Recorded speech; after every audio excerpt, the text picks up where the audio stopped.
Ms. Kelly T. Clements, the United Nations Deputy High Commissioner for Refugees, and Mr. Antonio Vitorino, the Director General of the International Organization for Migration.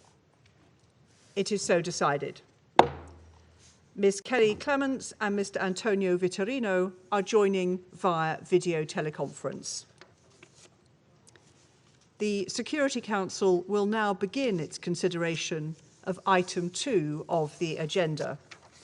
I now give the floor to Ms. Kelly T. Clements. Madam President, thank you for inviting UNHCR to the Security Council to discuss the situation in Ukraine.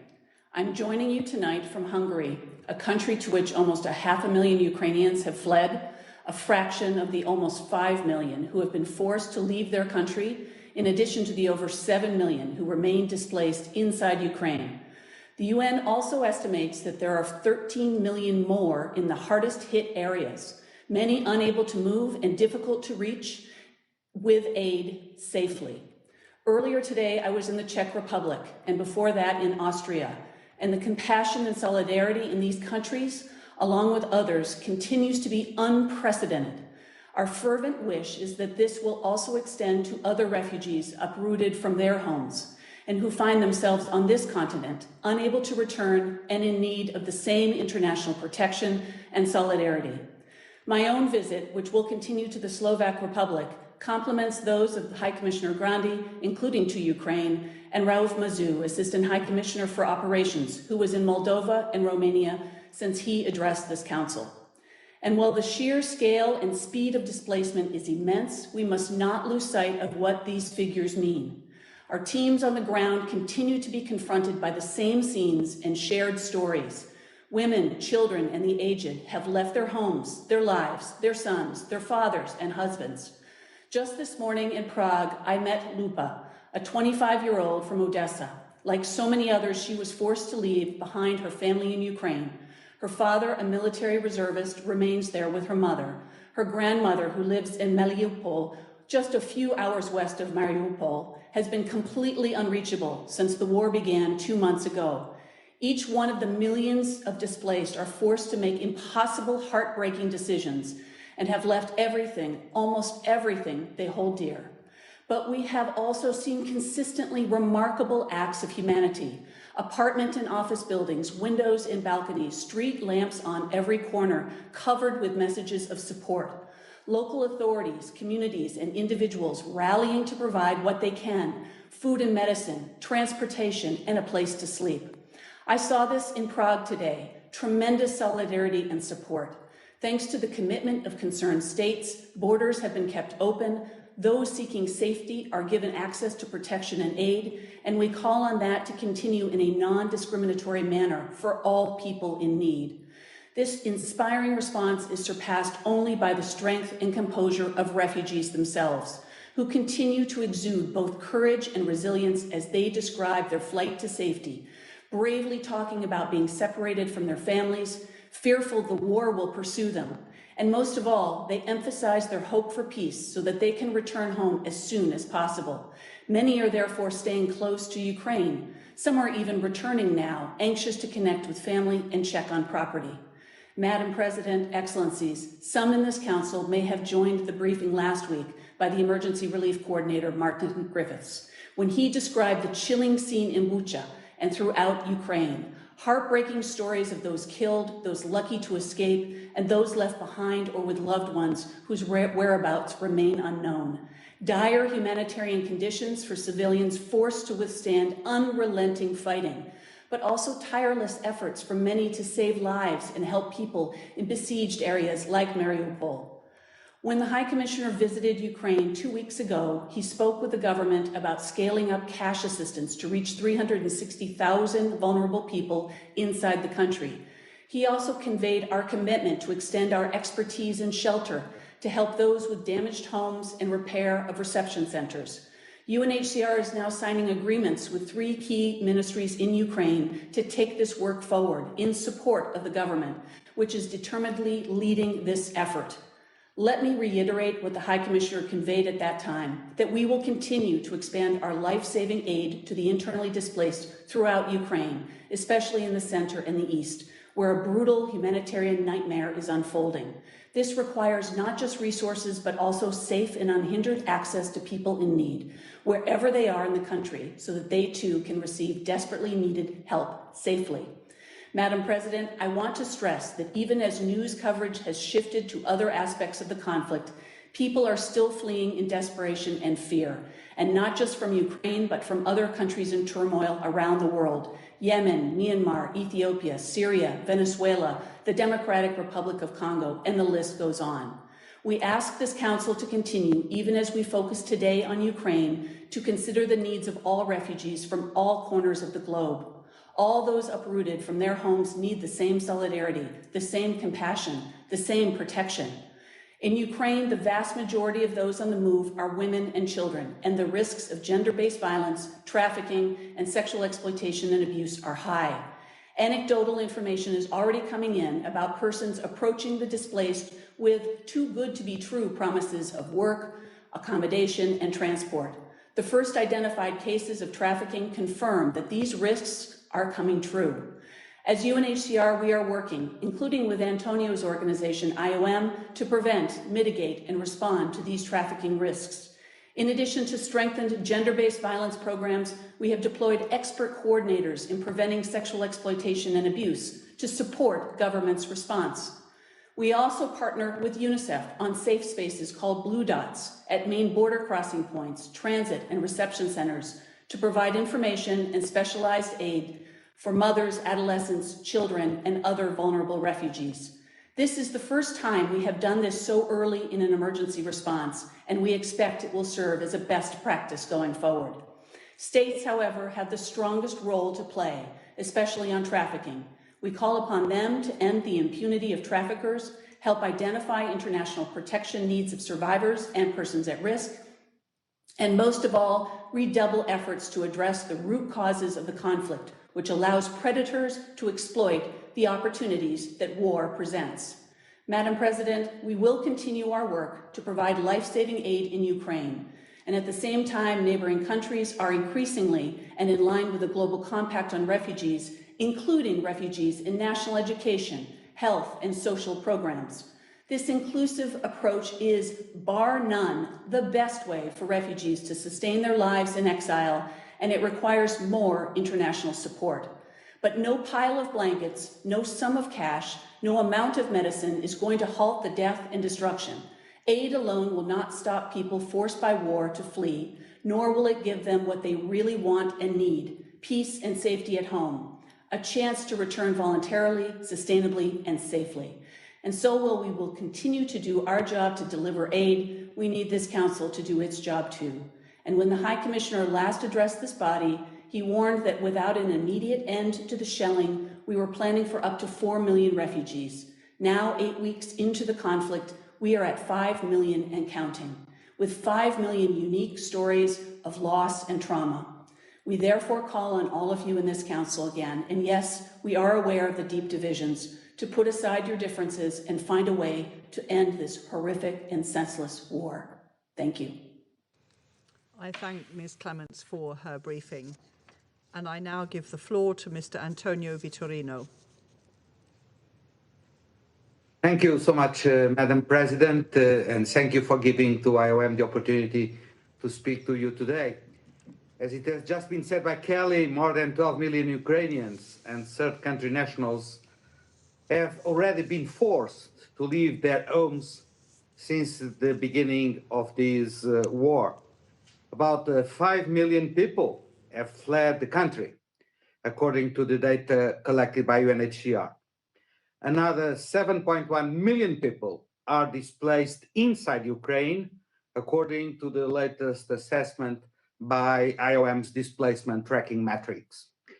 Through our displacement tool, I hope that by the end of this week, I can provide you with the update of the overall figures concerning new displacements, secondary movements, stranded populations, as well as the increasing numbers of returns to Ukraine and inside the country returning to regions of origin. But we remain deeply concerned about the continued deterioration of the humanitarian situation in Ukraine as we anticipate the increase in displacements, internal as well as external. Therefore, I appeal to parties to the conflict to uphold their obligations under international humanitarian law, to protect civilians, their homes, and the civilian infrastructure. When I recently visited some of the concerned neighboring countries, I saw firsthand the price that civilians are paying for this conflict. Women and children, the elderly, and people with disabilities have been disproportionately affected as they all represent a highly vulnerable group of people. Madam President, from our assessments and work with all UN agencies in Ukraine and our NGO partners, we have identified specific risks for internally displaced people, refugees, and third country nationals. And I would like just to highlight a few of them today. First, in situations of mass displacement, one can always expect to 30% of the population to experience some form of negative psychological impact and mental health problems. However, as the war continues and even intensifies, psychosocial needs will undoubtedly further increase.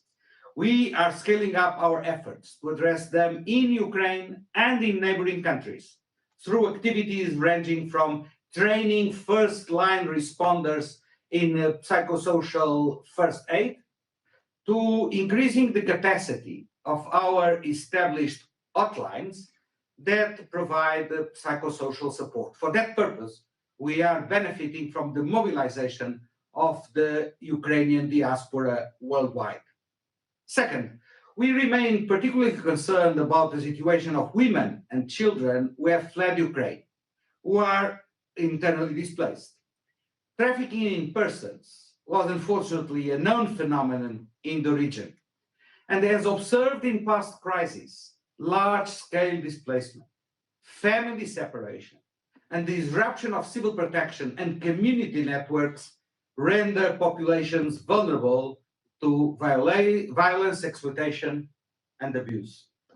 Therefore, I think that it is of utmost concern that gender-based violence, including conflict-related sexual violence, has been reported and in increasing numbers.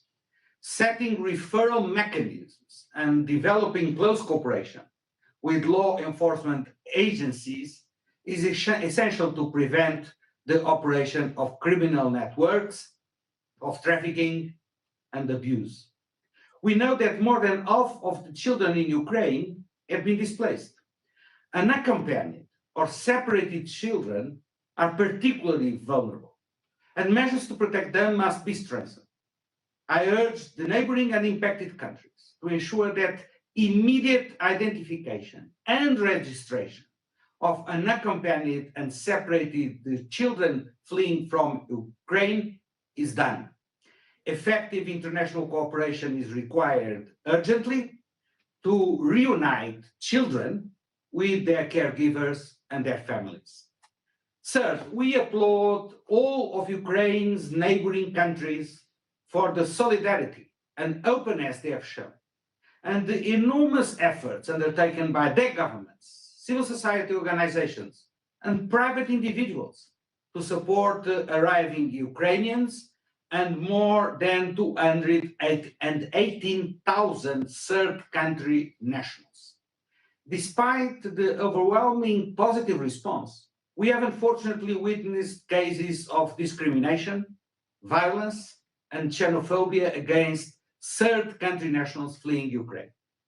Discrimination on the basis of race, ethnicity, nationality, or migration status, in my view, is not acceptable. Therefore, I call on all states to ensure that protection and immediate assistance is provided in a non-discriminatory manner, particularly in border crossing points. From our side, we have set up information and support hotlines for affected populations in Ukraine, Poland, Romania, Lithuania, and Slovakia. And we have established a referral mechanism to facilitate contact between third country nationals and relevant consulates, and to ensure safe, dignified, and non-discriminatory support, information sharing and advice, transportation and medical assistance, and support to return to their countries of origin. We see now that internally displaced people tend to move to urban areas in search of possible employment opportunities and social services. There will be an urgent need to scale up the services and the assistance to meet the needs of an increased population in these areas, as we are doing in close cooperation with the Social Policy Ministry of the Ukrainian government. Of particular concern is the situation in the east of Ukraine in terms of access to food and to water. Since the start of the response to the crisis, we have all identified cash-based interventions as one of the most feasible, efficient, and effective ways to reach people in need, both inside Ukraine and in the neighboring countries. IOM has already started providing multi-purpose cash assistance in Ukraine and in some of the neighboring countries. And as Kelly has just mentioned to you, preparations are ongoing to scale up this assistance in close coordination with UNHCR and WFP, with the government of Ukraine and the local authorities. But funding for this purpose is badly needed.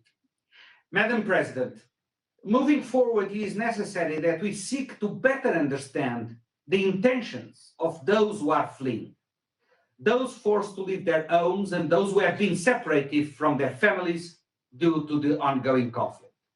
Many, particularly in neighboring countries, are willing to return to Ukraine as soon as possible, but of course, return must be safe. We are working with the government and local authorities concerning, above all, those internally displaced in order to support the identification for this group of stable and safe solutions. For those who have left the country, it is crucial to plan ahead and invest in order to ensure that all have access to adequate support and services, and to facilitate their full inclusion in educational and health systems, into the labor market, provide language opportunities, social housing, and other needed support. We welcome the decision by the European Union to offer temporary protection to those fleeing Ukraine, and I reiterate our readiness to support with implementing the directive. Madam President, let me just conclude by reiterating our commitment to stay and deliver in Ukraine and in the neighboring countries, to support and to provide assistance to the Ukrainians and third country nationals that are so severely impacted by the war. And I will just add that I want to reiterate and strongly echo the Secretary General's repeated call for an urgent, very urgent humanitarian ceasefire, and above all, for peace. Yes, for peace. I thank you, Madam President. I thank Mr. Vitorino for his briefing.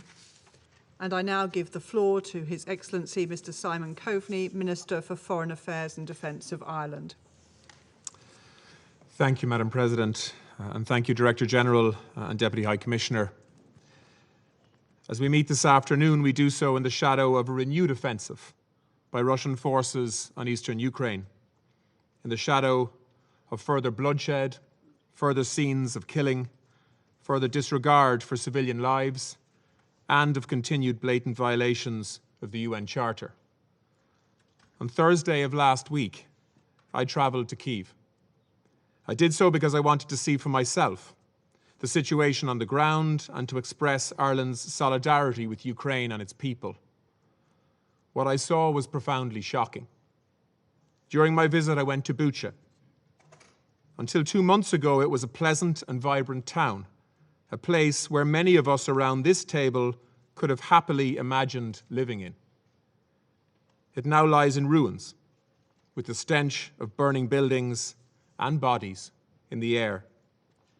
Hundreds of family homes, shops and other civilian infrastructure blackened, burnt, looted, damaged, and in some cases completely destroyed.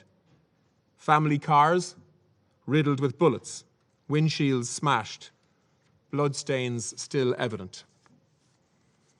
I've been around long enough to know the difference between truth and staged propaganda when I see it. There was nothing fabricated about what I witnessed. I stood at the edge of one of the mass graves, where the work of carefully exhuming bodies continued. 503 civilians had been identified at that stage, and just 4 soldiers. Men, women, and children who were not combatants, yet who appeared to have been deliberately killed in a brutal manner, some cases after being tortured. We have seen across Ukraine explosive weapons, including prohibited cluster munitions, being used in populated areas against civilian infrastructure. The toll of destruction of homes, hospitals, and schools is testament to that. It does speak of an utter disregard by Russian forces for international humanitarian law and the protection of civilians. There is no spinning that reality away with disinformation. Madam President, Ireland is a small country. We are not a member of any military alliance, and we are certainly no superpower. But we fought to take a seat at this table, and we have earned the right to be here. We did so because we fundamentally believe that despite all the well-documented flaws of this Council, and there are many, it is the ultimate arbiter on matters of war and peace. This group of 15 countries has been entrusted with protecting the weak and the innocent, with holding aggressors to account, no matter how powerful they are. The only weapons that we have are diplomacy, dialogue, facts, collective leadership, and most importantly, a shared commitment to international law and the UN Charter. Do we really have to keep repeating around this table that innocent civilians are never legitimate targets of war? That all parties to conflict must comply with international humanitarian law, including the prohibitions against indiscriminate and disproportionate attacks, and the obligation to distinguish between civilians and combatants. These obligations are not optional, not least for those privileged enough to be seated around this table, who should be leading by example. During my visit to Ukraine, so many people spoke to me about the urgent need for accountability, to expose the horrors of what has happened to them, preferably in a court of law. In all situations where war crimes may have been committed, we must ensure that timely, credible investigations are undertaken, that evidence is rigorously documented, and that witnesses, victims, and survivors are supported. And for that reason, Ireland has committed an additional €3 million of funding to the ICC last week. Without accountability and truth, there is no hope for sustainable peace. Not in Ukraine, not anywhere. Madam President, Russia's war has driven millions of Ukrainians from their homes, as we've just heard. Almost 5 million people have become refugees, and over 7 million have become displaced internally in Ukraine. But the humanitarian consequences of this war are also felt thousands of miles from Ukraine by some of the most vulnerable people on our planet. Countries across the Middle East and the Horn of Africa, but also in Latin America, are increasingly impacted by the severe economic consequences of this conflict. The price of wheat and oil has risen by 300% in Somalia, where more than 700,000 people are already displaced by drought. Wheat reserves in Palestine could be depleted in less than 3 weeks' time. As the UN Security Council, or as the UN Security General has said so clearly, the most vulnerable people around the globe cannot become collateral damage in yet another disaster for which they bear no responsibility. Ireland cannot and will not remain silent while this senseless and devastating war continues, and neither should any member of this Council. As it was on the 25th of February, so it is today. This is a war of choice, and it can end immediately if President Putin so decides. And yet, instead, we are seeing a renewed and upscaled offensive in eastern Ukraine. This is madness that history will judge very harshly. We have to find a way to stop this war, and this Council has a unique responsibility to do that. I want to call today on Russia directly. Agree to an immediate humanitarian ceasefire. Commit to negotiations. Respect this charter. We know that some progress was made in Istanbul between the key parties. There is clearly a basis for a peace agreement. President Zelensky, to his credit, has constantly remained open to diplomatic solutions in the face of aggression and brutality against his people. I hear the narrative from far too many quarters that peace is only possible after the battle for Donbass. I can't accept that logic, a logic that leads directly to further death, further suffering, further displacement. This Council must challenge that thinking today and every day. We must demand more. Thank you, Chair. I thank His Excellency Mr. Coveney for his statement, and I now give the floor to the representative of Mexico. Muchas gracias. Thank you very much, Madam President. I would like to thank the High Commissioner, Madam Clements, and the Director General of the IOM, International Organization for Migration, Antonio Vitorino, for their briefings. And I'd like to recognize the President of the Minister of Foreign Affairs and Defence of Ireland, whom we just listened to with great attention and to whom we would like to welcome to this meeting. Mexico and France have requested this meeting, and we did so in light of the many humanitarian consequences of the Ukraine conflict, specifically the massive exodus of people to neighboring countries and the displacement of persons to places that are less safe within the country. Those in the east of Ukraine have been forced to flee towards the west in order to try and seek more protection. In that sense, it's deplorable that there was a recent attack on a city that has welcomed hundreds of internally displaced persons. On the eve of 2 months since the beginning of this war has, as the briefers presented today, left us with more than 7 million internally displaced persons and some 5 million refugees, 90% of which are women and children who are exposed to all kinds of abuses. As in any conflict, the risk of gender-based violence is very high, but what's clearly dominating in terms of age and gender in the case of Ukraine has multiplied this effect. The situation on the ground presents logistical and statistical challenges which are complex in order to collect specific and precise information on the numbers of women and children who have been victims of traffickers. And although the number is very significant, what's even more significant is each and every person who's at risk of being taken advantage by opportunistic criminals who would exploit their vulnerability in their capacity as refugees or nationals of third countries.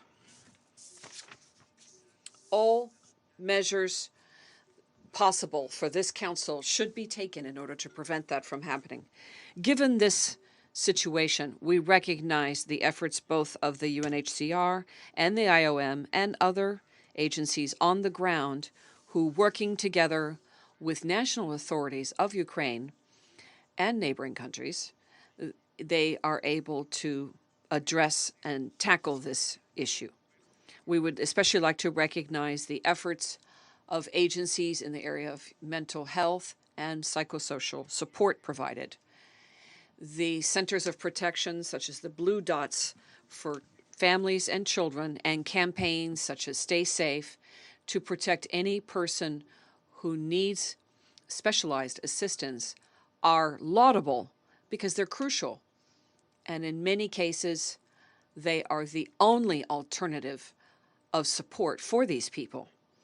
Mexico once again recognizes the solidarity of those to Ukraine who have welcomed millions of refugees and supports UNICEF's efforts to provide assistance and support systems of protection for boys and girls. Also, we would like to once again stress the fundamental collaboration of host countries in order to combat trafficking and abuses. Amongst the very horrific images that this conflict have left, what we would highlight: discrimination, xenophobia against third country nationals. There is no justification for acts of discrimination or rejection due to ethnicity, religion, gender, nationality, migratory status, or people who are in critical situations where the lives of people are at stake. We support the new call of the Secretary General for a humanitarian pause, to limit the civilian population which is most exposed, to give them time to find safer places, and we would insist on the need to investigate any incident which violates the rights of refugees. To conclude, Madam President, if I may, I would like to make a couple of final comments. First, one of the main challenges for humanitarian personnel continues to be the problem of access. It is therefore vital to guarantee safe and unlimited, unimpeded access, and we exhort and urge all parties to facilitate immediate access. Second, reports on violations of human rights and international humanitarian law cannot go unpunished.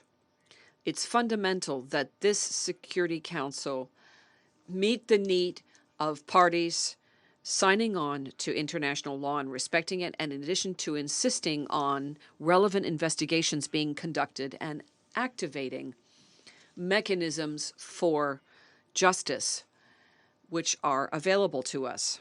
And finally, we would reiterate that the only way to put an end to this serious humanitarian crisis would be a cessation of hostilities.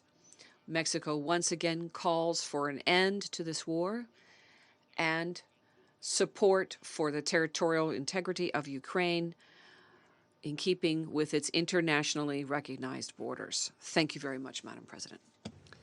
I thank the representative of Mexico for his statement, and I now give the floor to the representative of France. Madam President, I wish to thank Madam Clements and Mr. Vitorino for their briefings. I applaud the remarkable efforts undertaken by the UN High Commissioner for Refugees and of the IOM. These are the efforts undertaken by UN agencies and all humanitarian actors, both in Ukraine and in neighboring countries. You can continue to count on France's full support. All efforts need to focus on the delivery of assistance and the hosting of refugees without any distinction or discrimination. More than 1/4 of the Ukrainian population has been forced to flee. Nearly 5 million people have had to seek refuge in neighboring states. The ongoing Russian aggression will inevitably continue to have an impact on displacements of populations. France hails the solidarity that has been demonstrated by the European Union, member states, and other European states such as Moldova. The launch of the European Directive on Temporary Protection has resulted in the delivery of prompt and effective assistance to people fleeing war. Refugees thereby inside the European Union have access to education, medical care, and employment. We also applaud the initiatives of the IOM in delivery of assistance in the organization of the return of third state nationals, including those from African states. There's a vital need to continue efforts to that end. It is also our duty to step up efforts to counter the trafficking in human persons. 90% of displaced persons are women and children. Thousands are unaccompanied and vulnerable.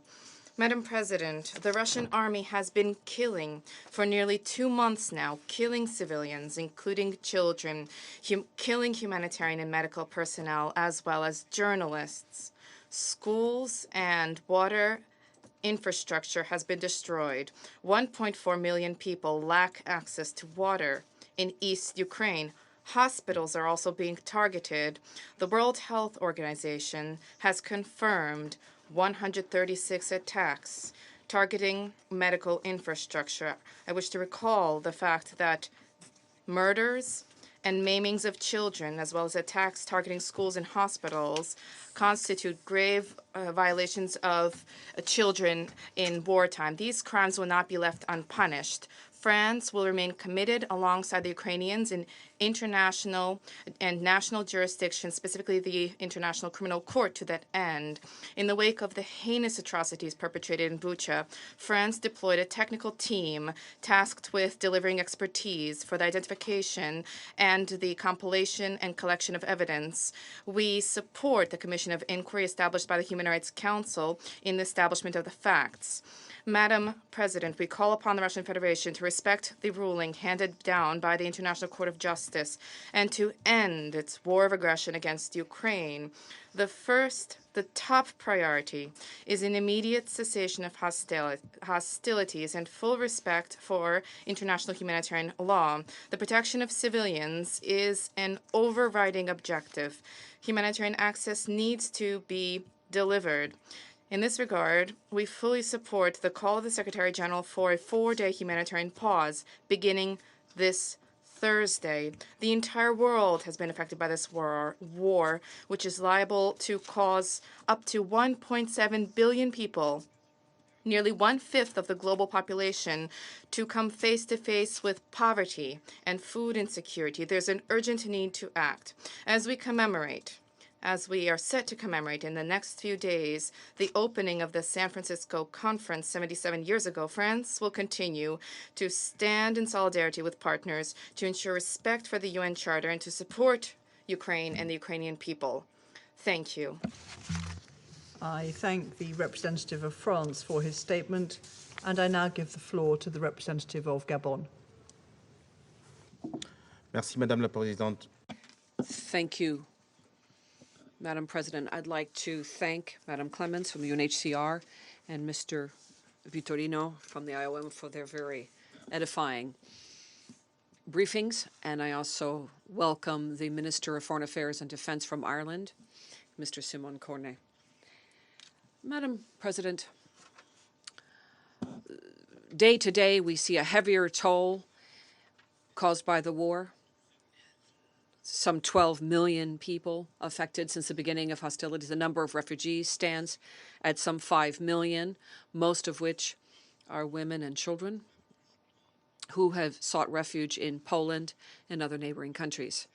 Amongst those refugees, we find more than 200,000 citizens from third countries, including Africans, for whom the exodus is often more difficult because of absurd discrimination levied against them. We cannot stop calling upon neighboring countries to consider the situation of these people who, like other victims of the war, do not deserve less compassion or rescue as granted to other victims of the war. This is one of the most concerning issues. The civilians, attacks against civilians, civilian infrastructures are particularly devastating and impact public services such as water and electricity and gas, which then lead to health risks. At the same time, the welcoming ability and hosting abilities of the United Nations agencies can barely cover the needs of the number of people constantly on the rise due to combats and constant movement of peoples. Humanitarian organizations in Ukraine and around Ukraine are all at bursting point, trying to bring vital assistance to those people who are most in need with basic services, specialized services, including mental health care and psychological care, as well as different types of assistance geared to facilitating registry, school for children, or employment for refugees. We welcome the support for the workers and express our support for all the humanitarian workers and those countries welcoming refugees. We applaud the work of the UNHCR and the IOM. Without this precious assistance, the daily lives of many refugees would be, no doubt, even worse, which is why we reiterate our appeal to host countries to assist all those countries that are fleeing the combat without distinction of country of origin. All of these people live in fear, in distress. Madam President, a few days ago, this council met to address the allegations of sexual crimes, crimes of exploitation of women and children, and the risk of trafficking. It has become common that trafficking networks become vultures, preying on those who are in distress and without defense and who need protection. We all remember the terrible stories of this kind that have happened in the past, and we need to be vigilant in order to stop them in their tracks and stop all of these types of networks, be they in Ukraine or working in host country. A number of testimonies have described rape, children who are alone and without defense who are picked up on roads of exodus. If these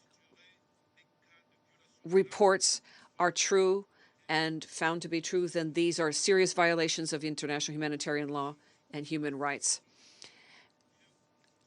as well as sexual violence linked to conflicts, in violation of resolutions of this Council, including 2106 and 1325. My country condemns any attack on women, children, or civilian who is not involved in the hostilities. Also, my country reiterates its appeal for impartial, independent investigations to be conducted into these situations and determine the offenders.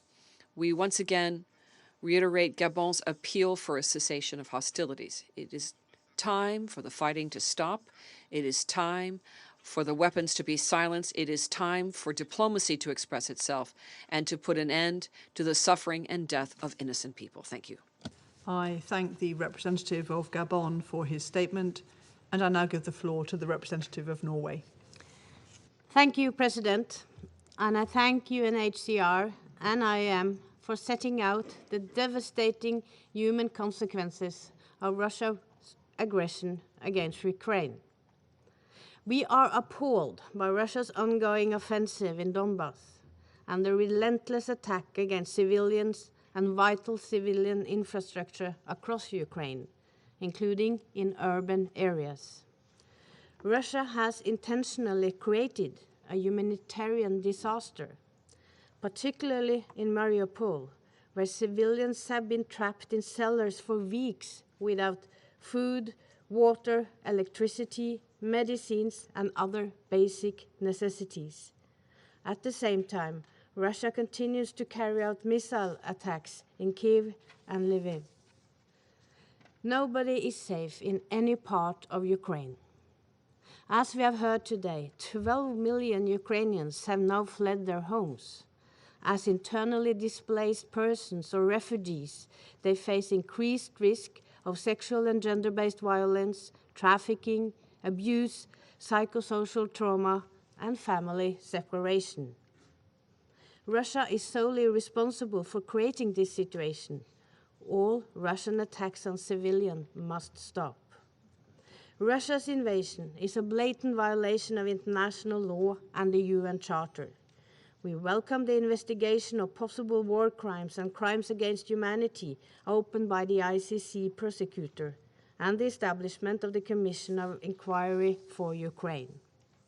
There must be accountability. Perpetrators must be brought to justice. President, Russia is choosing to cause the largest humanitarian crisis in Europe since the Second World War. Norway echoes the Secretary General's calls for a humanitarian pause to allow safe passage for civilians and delivery of life-saving humanitarian aid. The brutality and sheer scale of this rapidly evolving crisis put civilians at great risk and demands protection responses at unprecedented levels. From local communities, areas receiving internally displaced people and refugees, to international humanitarian organizations, and so many in between. All countries receiving displaced people must ensure immediate identification and registration and put in place measures to protect them from further risks and harm. Women and children account for 90% of all those who have fled Ukraine. The response must therefore be gender and age sensitive and tailored to meet distinct needs, with particular attention paid to unaccompanied children who are extremely vulnerable. Access to education and health services, including for sexual and reproductive health, must also be a top priority.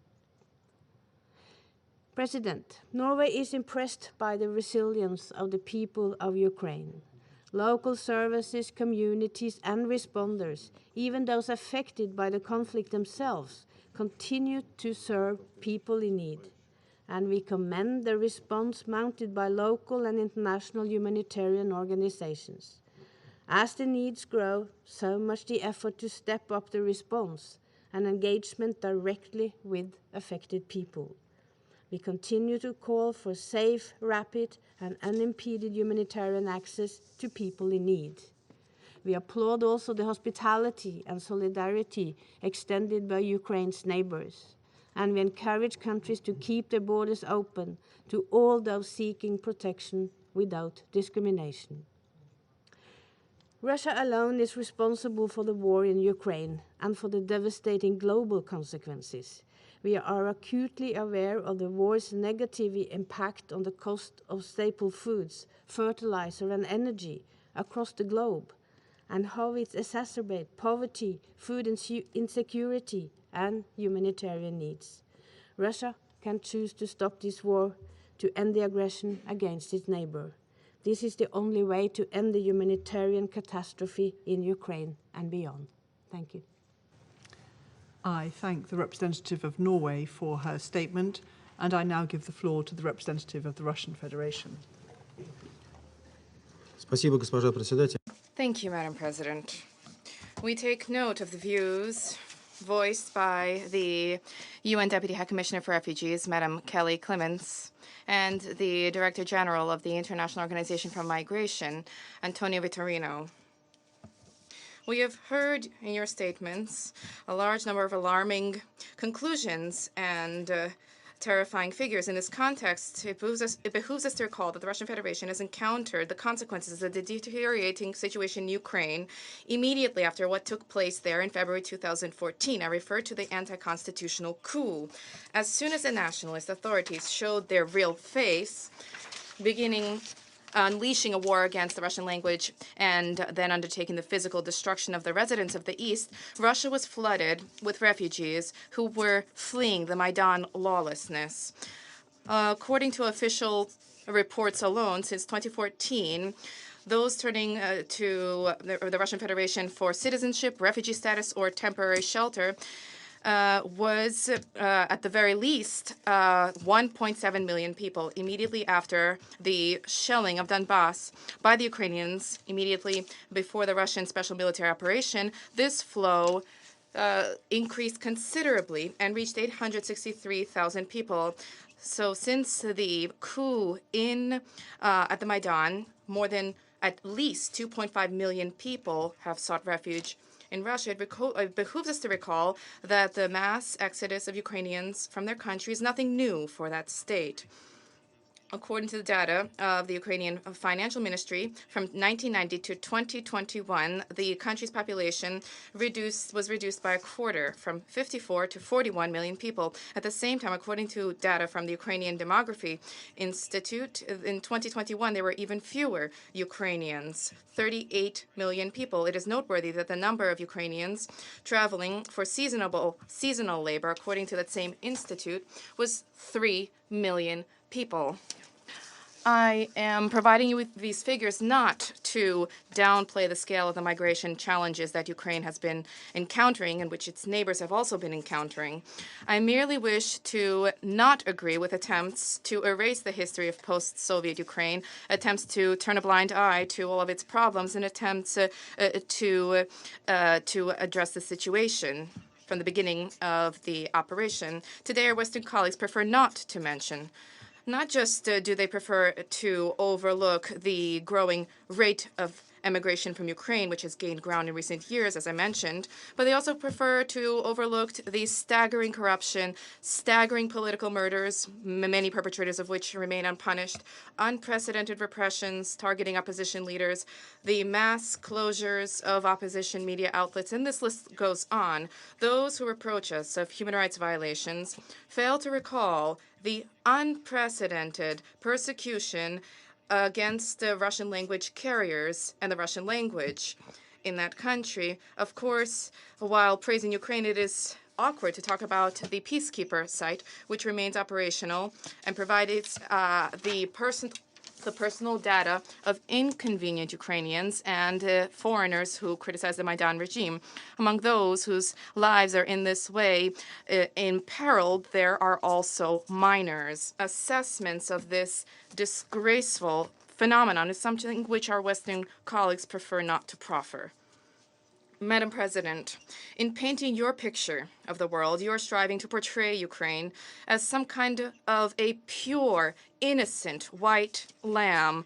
This picture does not include the 8-year war of the Kiev regime against their own residents in the east, the many years protracted sabotage of the Minsk agreements, and since you are trying to prompt others to forget about this with the threat of sanctions and direct political and economic blackmail. Moreover, having baselessly attempting to portray what has taken place since 24 February as an unprovoked, unprecedented Russian aggression or war of trace, you hypocritically make it appear as if nothing worse transpired in the world since the end of the Second World War, sweeping under the rug the hundreds of thousands of victims since the end of Cold War, victims of the military misadventures of Western states in Afghanistan, Iraq, Yugoslavia, and Libya. Just yesterday, our Syrian colleagues circulated a letter at the Security Council about the horrific consequences of the Americans razing the city of Raqqa to the ground in 2017.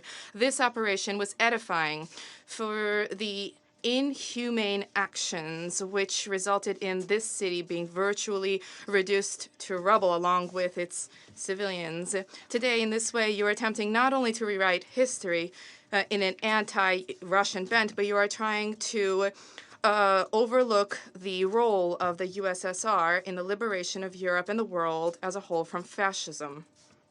In this way, apparently it is easier for you not to notice the egregious manifestations of Nazism in Ukraine, denazification of which is one of the main goals of our military operation. This is necessary to ensure that this soil never again have a threat emanating to other states or the people of DPR or LPR or the Russian Federation. Madam President, it also behooves me to note that the concerns of our Western colleagues about Ukraine and Ukrainians are very short-sighted and egotistical in nature. Today, they are necessary for you merely as cannon fodder in your direct war against the Russian Federation to the last Ukrainian. At the same time, you have your own interests at the top of your mind. The weapons producers in Western countries are eagerly rubbing their hands, calculating their profits from increased demand on military products. After the first week of hostilities in Ukraine, the cost of the stock of the leading British arms producer BAE Systems rose by 24%, and the stock value of Thales Company, which is a producer of anti-tank and anti-air facilities, has rose by 42%. And we have seen the same trends with the U.S. war industry. This is clearly to the liking of NATO, Eastern European NATO members who have long been thinking about how to rid themselves of obsolete Soviet weapons. And they have been giving Ukraine vehicles which no longer work. And they know that the Russian army will grind and crush this non-functional equipment, and they will no longer have to think about its disposal. Not limiting themselves to this, our pragmatic U.S. colleagues, without an iota of conscience, are now attempting to reap the maximum in economic profits in prompting Europeans to engage in increasingly stringent economic sanctions. Washington, which suffers the least of all from this, intends to have other states become addicted to their gas products. The American liquefied natural gas products are considerably more expensive than Russians. And yet this is a molecule of freedom, according to, as was mentioned by a U.S. official, which the Americans will not pay for, but the Europeans will pay for. The Russian economy, as is known, is doing fine under circumstances of sanctions pressure, with new areas of development and new reliable partners. The only country that is losing in all respects as a result of the situation is Ukraine. And yet, apparently, it seems that the authorities in Kiev have either not noticed this or prefer not to notice this. And however, ordinary Ukrainians understand this. From the beginning of the special military operations, they have not been encountering terror, nor have they been encountering Russian shelling, contrary to the attempts by propagandists, but they have encountered the ruthless hostility and indifference against their own population that has been shown on the part of Ukrainian neo-Nazis and radicals who have been seeking to save their own skins at all costs. Evidence of civilians being used as human shields, indiscriminate shellings of residential areas in their own cities in order to pin blame on Russian military personnel is an egregious tradition, very much akin to Goebbels' tradition in provocations, and this is seen in the provocations such as in Bucha, Kramatorsk, at the maternity hospital, and the drama theater in Mariupol. And these numbers, such incidents, the list continues to grow with each passing day.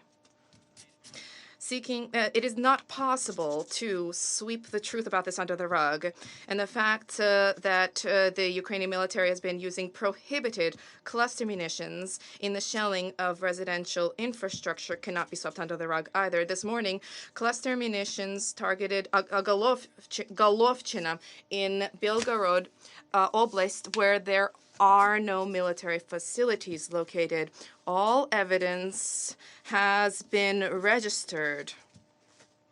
However, a willingness to condemn this heinous crime and the radicals' breach of the norms of IHL is something which, for some reason, we do not see Western colleagues doing.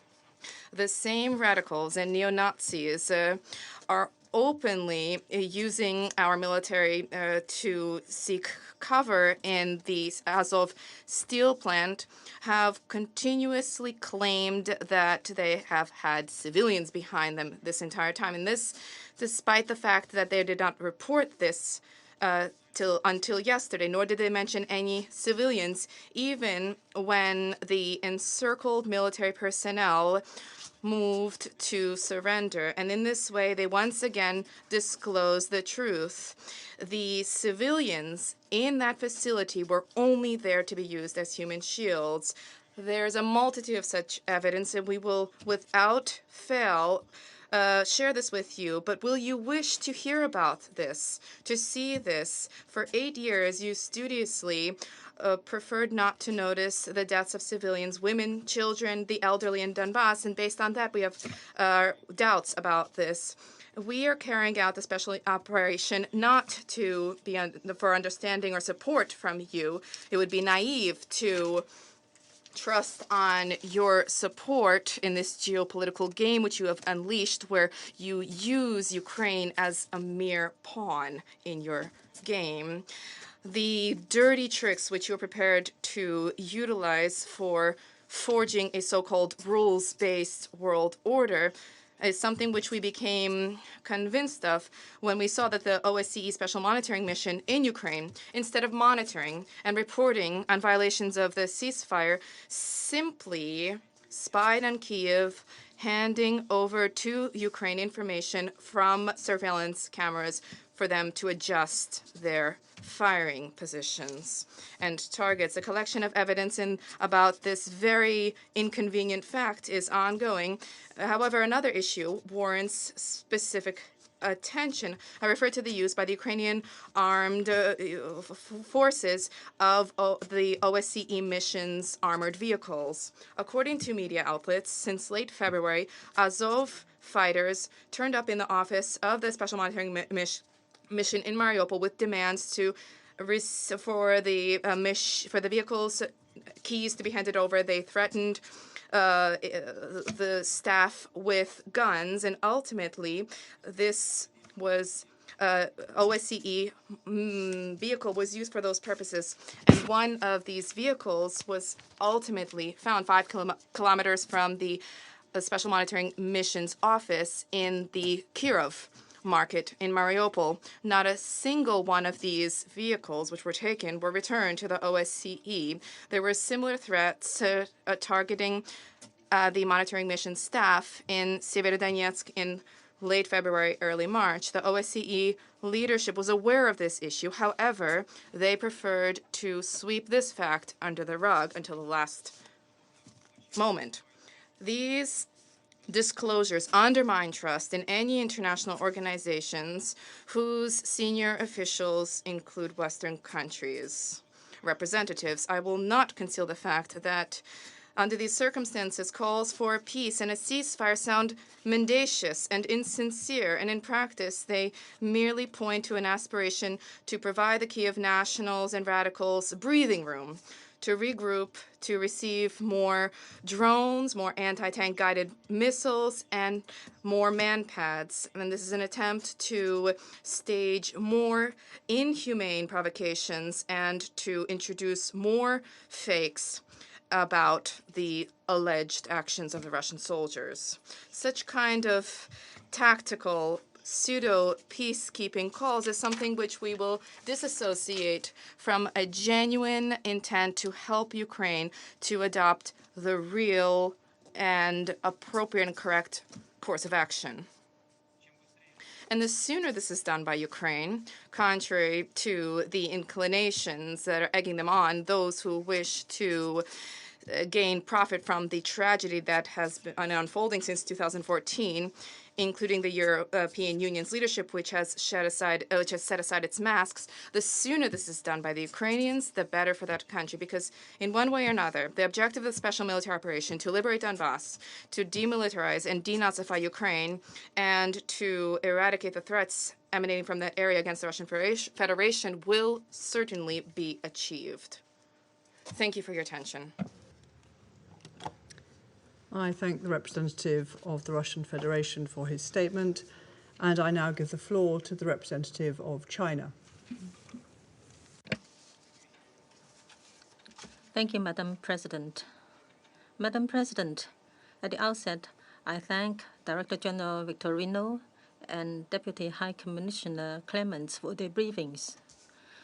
The Ukraine conflict has triggered a dire humanitarian situation and other serious consequences. We are deeply concerned about this. Here, I would like to make 4 comments. First, every effort must be made to reduce the harm to civilians caused by conflict. China once again calls on all parties to the conflict to exercise maximum restraint, strictly abide by international humanitarian law, protect civilians in civilian facilities, and facilitate evacuation and humanitarian assistance operations.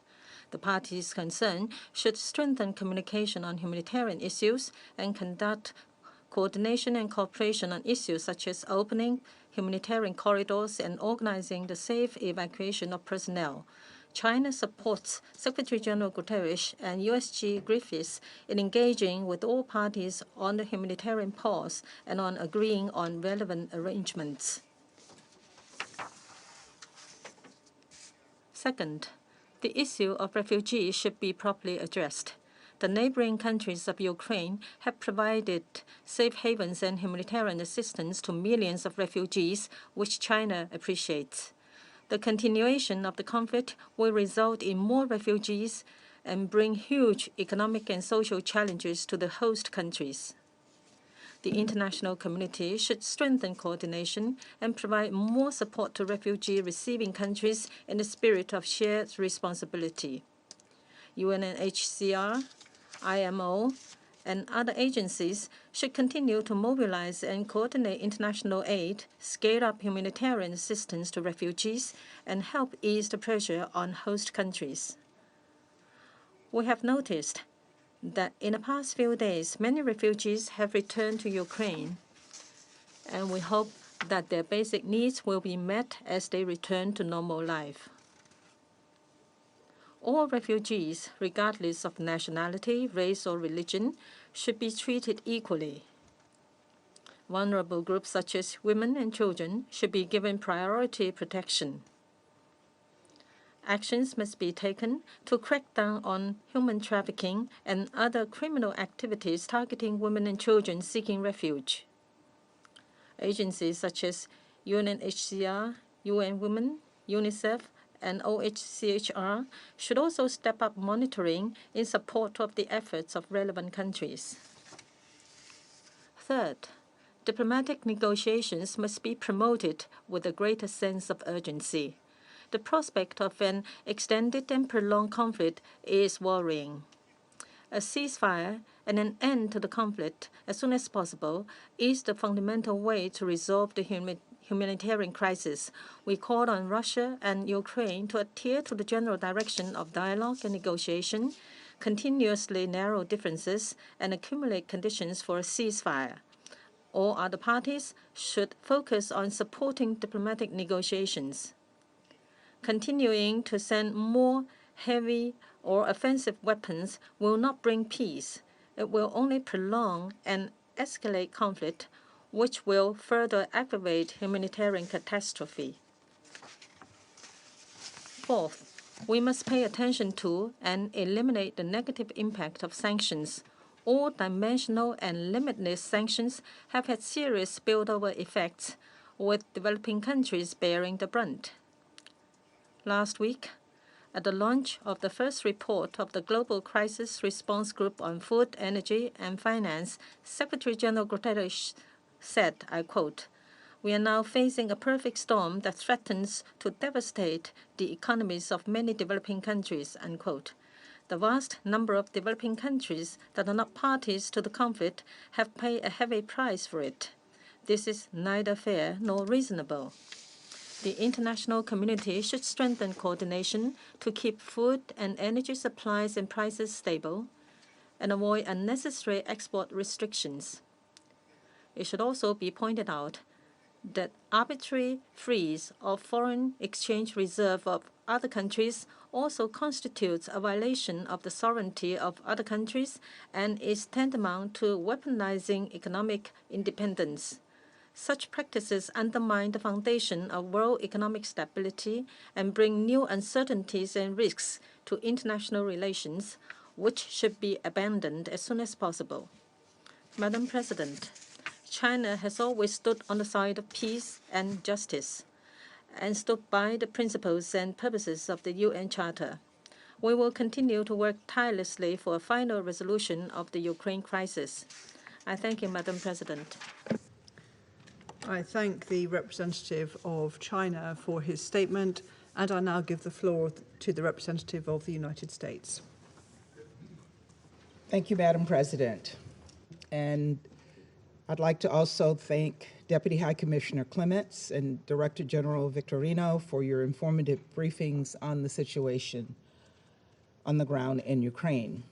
Right now, your agencies and NGO partners are doing such important life-saving work. Your teams are putting their own lives on the line as they work to assist others. We were heartbroken to hear about the Caritas International staff that were killed in Mariupol. I met with the Caritas staff when I was in the region, and I saw the life-saving work they were doing. Their deaths are tragic and unacceptable. Humanitarian aid workers do save lives. They are impartial, and they should be protected, not shelled indiscriminately. As we heard, Russia's unprovoked, unconscionable war keeps generating new, sobering milestones. As of the latest count, 5 million refugees have left Ukraine in search of safety. Of course, the number of people internally displaced in Ukraine is even greater. And yes, these numbers are alarming. Today, I'd like to focus on what we can do to both help refugees and to help those frontline countries protect those searching for safety. I want to start by thanking the countries who have initially taken in the vast majority of refugees: Poland, Moldova, Hungary, Romania, Slovakia. These frontline countries deserve our sincere and heartfelt gratitude for their service and their sacrifice. You've opened your borders and your hearts to the people of Ukraine. And you've not just done the right thing, but you've also done the hard thing. I saw for myself when I visited Moldova and Romania just how difficult and disruptive it can be for societies to integrate so many refugees in such a short period of time. But I speak on behalf of many when I say that you've given us all hope for humanity. You've shown the world what it means to be gracious, to be hospitable, to be generous, and to be kind, what it means to be a good neighbor. And I'm so glad that many refugees from Ukraine are now being hosted by other European Union countries. That greatly alleviates the impact for all. For our part, the United States is welcoming up to 100,000 Ukrainians, and we're funding efforts to support all those who have fled Ukraine. As we do everything we can to support Ukrainian refugees, all of us need to provide just as much support, protection, and grace to the many third country nationals fleeing Ukraine. As I've said before, refugees are refugees, no matter their background, their race, their religion, or the country they come from, regardless of their age, their abilities, their nationality, irrespective of their sexual orientation, gender identity, or creed. Refugees are refugees, period.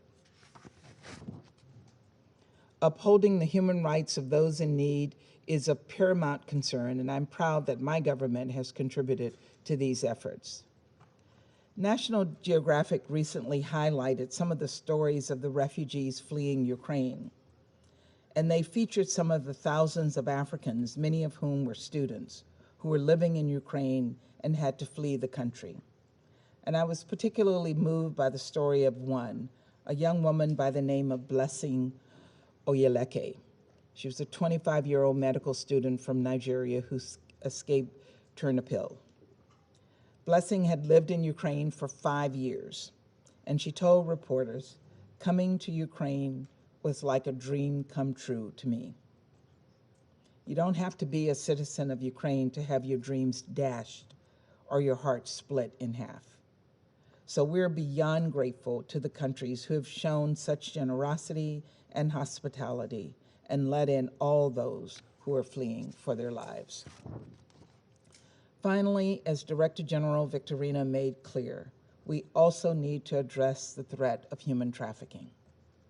Because refugees and other displaced people have limited access to resources and employment and often lack proper identification documents, they are particularly vulnerable to exploitation, violence, and human trafficking.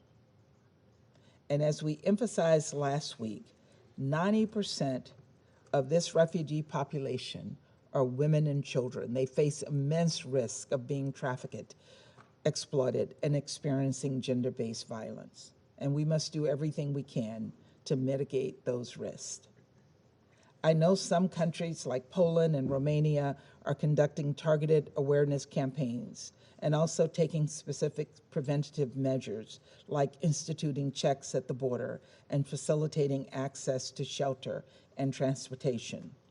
The United States is proud to provide support for those important protection initiatives, both in Ukraine and also in neighboring countries like Romania, Poland, Slovakia, and Hungary.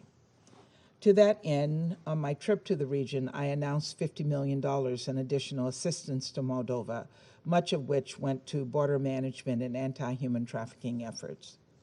With so many lives on the line, we must all increase our vigilance and support for anti-trafficking initiatives, as well as resources for survivors and accountability for those who exploit the most vulnerable. We cannot let the world's most nefarious actors take a horrific situation and make it worse. But we need to work together. Supporting countries, partner organizations, UN agencies need to coordinate to ensure we are doing everything we can to help the countries on the front lines of this refugee crisis and the millions of people fleeing from violence. Yesterday, the Secretary General called for a humanitarian pause to allow for humanitarian corridors to open. Every day I'm asked, is the UN, even is the Security Council, irrelevant to this crisis? We know that the world is looking to the UN and wondering how to respond in the wake of Russia's unconscionable actions. Supporting refugees and the countries taking them in is one of the most powerful and immediate ways that we all can help, and it is so important that the UN plays a key role in that. So let's show the world what we have learned from decades of addressing refugee crises and humanitarian situations. Let's show the world that when Russia provoked the worst refugee crisis in Europe since World War II, the rest of the Security Council and the United Nations stepped up and helped those most in need.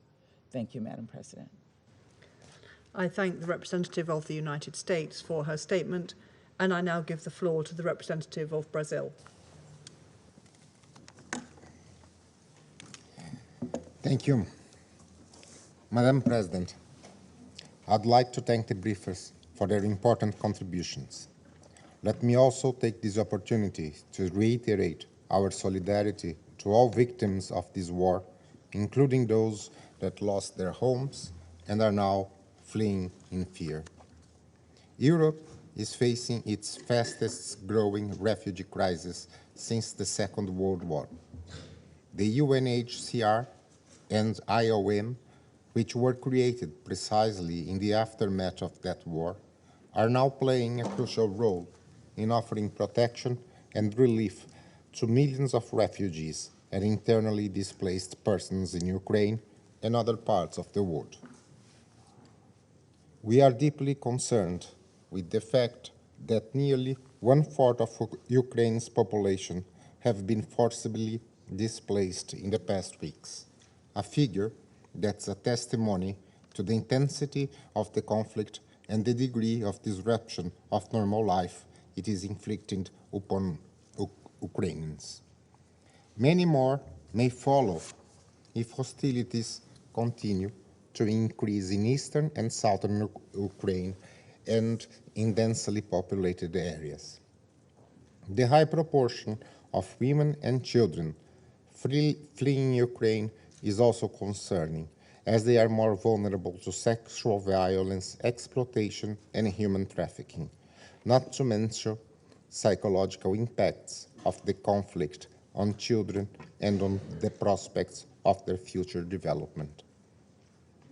All parties have an obligation to protect civilians and critical civilian infrastructure and to ensure the safe, timely, and unimpeded humanitarian access, especially in eastern Ukraine. Furthermore, the opening of humanitarian corridors and the establishment of local humanitarian pauses are positive steps, but only a nationwide ceasefire will allow for an effective protection of the civilian population. The conflict is now creating a looming food crisis with devastating impacts on the most vulnerable across the world. The destruction of Ukraine's productive capacities on one side and the unilateral economic sanctions on the other both carry concrete weight on the surge of global food insecurity. All this comes at a time when developing countries are still struggling with the socio-economic consequences of COVID-19 pandemic. The fact that the World Food Programme recently announced a reduction in its assistance for refugees and other vulnerable populations across East Africa and the Middle East illustrate this problem. As David Beasley recently reminded us in a different context, we should not be forced to take from the hungry to feed the starving. Let us not forget that developing countries host approximately 85% of the world's refugees. Prices of food, energy, and fertilizers have been increasing very steeply worldwide. The FAO has published data according to which food prices are now more than 30% higher than this time last year. Since fertilizers prices have doubled, the medium and long-term effects on agriculture are also concerning. In fact, the Secretary General made reference on April 13 to this dangerous three-dimensional crisis, and the UN Global Crisis Response Group came up with its first report on the same day. Madam President, in line with our tradition of solidarity, since March 3rd, Brazilian embassies in Bratislava, Bucharest, Budapest, Prague, and Warsaw have been granting special visas for displaced Ukrainians and stateless persons affected or displaced by the armed conflict in Ukraine. Once in Brazilian territory, they have full access to all public services and social benefits on an equal footing with Brazilian nationals. Brazilian civil society has been forthcoming in mobilizing to provide further specialized assistance to help local integration. Such measure is part of a long-standing Brazilian humanitarian visa policy that already benefited persons affected by crises in Afghanistan, Haiti, Syria, and Venezuela. In doing so, we attest that there should not be discrimination against any person or group currently fleeing armed conflicts. They all deserve support regardless of race, ethnicity, nationality, migration, age, disability, and other status. We welcome the demonstrations of international solidarity with Ukrainian refugees and host countries. This is precisely the attitude we need to foster globally if we are to face the immensely complicated humanitarian landscape of our time, marked by a rapid multiplication of crises and situations of forced displacement in many regions of the world. I thank you. I thank the representative of Brazil for his statement, and I now give the floor to the representative of India.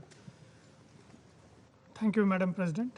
Let me begin by thanking IOM Director General Antonio Vitorino and Deputy High Commissioner for Refugees, Ms. Kelly Clements, for their respective briefings on the humanitarian situation in Ukraine. The humanitarian situation in Ukraine has deteriorated further since the Council last discussed this issue. From reports coming out of Ukraine, women and children have been disproportionately impacted, and they form the bulk of the refugees and IDPs. We support calls urging for guarantees of safe passage to deliver essential humanitarian and medical supplies, including through establishment of permanent humanitarian corridors. We hope the international community will continue to respond positively to the evolving humanitarian requirements. Keeping in view the dire humanitarian situation in Ukraine, India has been sending humanitarian supplies to Ukraine and its neighbors, which include medicines and other essential relief material. We are providing more medical supplies to Ukraine in the coming days ahead. India has also ensured the safe return of about 22,500 Indians from Ukraine. To that end, we initiated Operation Ganga involving 90 flights. We have also assisted nationals from 18 other countries in that process. We are deeply appreciative of the facilitation rendered by the authorities of Ukraine and its neighboring countries in ensuring their safe return. The impact of the situation is being felt beyond the region, with increasing food and energy costs, especially for many developing countries.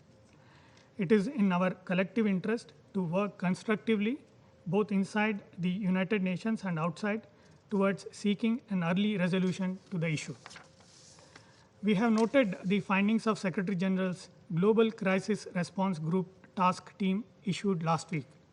We welcome their recommendation for exempting purchases of food by WFP for humanitarian assistance from food export restrictions with immediate effect. The food security challenges emanating from Ukraine conflict requires us to respond creatively. The growing shortages can only be addressed by going beyond constraints that bind us presently. Energy security is equally a serious concern and needs to be addressed through cooperative efforts. Madam President, allow me to reiterate the importance of UN guiding principles of humanitarian assistance once again. Humanitarian action must always be guided by the principles of humanitarian assistance, that is, humanity, neutrality, impartiality, and independence. These measures should never be politicized. India continues to remain deeply concerned at the worsening situation and reiterates its call for immediate cessation of violence and end to hostilities. We have emphasized right from the beginning of the conflict the need to pursue the path of diplomacy and dialogue. When innocent human lives are at stake, diplomacy must prevail as the only viable option. We continue to emphasize to all member states of the UN that the global order is anchored on international law, UN Charter, and respect for territorial integrity and sovereignty of states. I thank you, Madam President. I thank the representative of India for his statement, and I now give the floor to the representative of Albania. Madam President, let me thank Director General Vitorino and Deputy High Commissioner for Refugees, Ms. Clements, for their update information on the situation in Ukraine.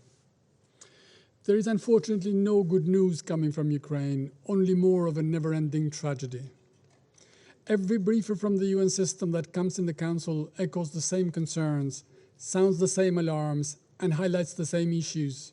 The situation in Ukraine is dire, and it's worsening.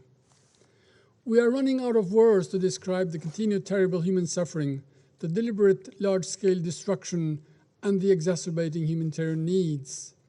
But we are not running out of rage and condemnation of what should have never happened in the first place. All moral red lines have been crossed by Russia, knowingly, willingly, and on purpose. The war of aggression remains as brutal as on its first day. Russia continues to impose its inhuman behavior and ruthless vision on its neighbor. They continue to slaughter civilians, they continue to destroy the country, they persist in killing hope. In a matter of weeks, the war managed to defy the wildest of projections, since, as we heard from Ms. Clements, over 5 million people have crossed the border since 24 February 2022. Add to that over 7.1 million people that have been internally displaced, uprooted from their homes, and another 13 million people affected by this special madness. And the picture is apocalyptic. The country is upside down. These people, mostly women, girls, and children, have left everything behind. They have lost their homes. They are dispossessed of their lives, deprived of their dreams. They are only left with the made in Russia nightmares. Dear colleagues, a major assault has started in the east of Ukraine. It was anticipated, and we need not to be told what Russia will do there. Mariupol, Bucha, Cherniv are the calamitous templates that anticipate more of the same ruthlessness. There will be more victims and destruction, more suffering and atrocities, more children hurt.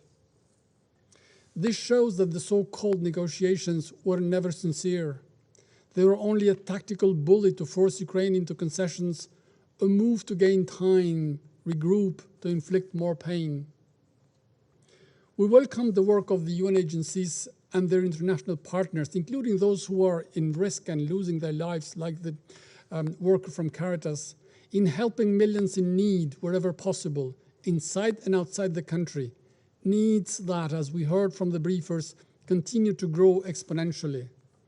As no ceasefire is anywhere on the horizon, which we deeply regret, safe passage must be ensured to allow the safe evacuation of civilians. The SG has called for a humanitarian pause. We support his call, but will he be heard? All must be done to protect people vulnerable to trafficking inside Ukraine or those at risk while fleeing the country. We applaud the generosity, the hospitality, and the measures taken by the neighboring countries and others in welcoming Ukrainian refugees and providing them with access to labor market, healthcare, and social benefits. Dear colleagues, everything is under attack in Ukraine: freedom, property, rights, and life itself. Where there are no ground troops, there will be deadly missiles falling from the sky. Alarming reports of arbitrary detention of civilians, forced deportation, and increased conflict-related sexual violence in territories under the Russian control are appalling and must be fully investigated.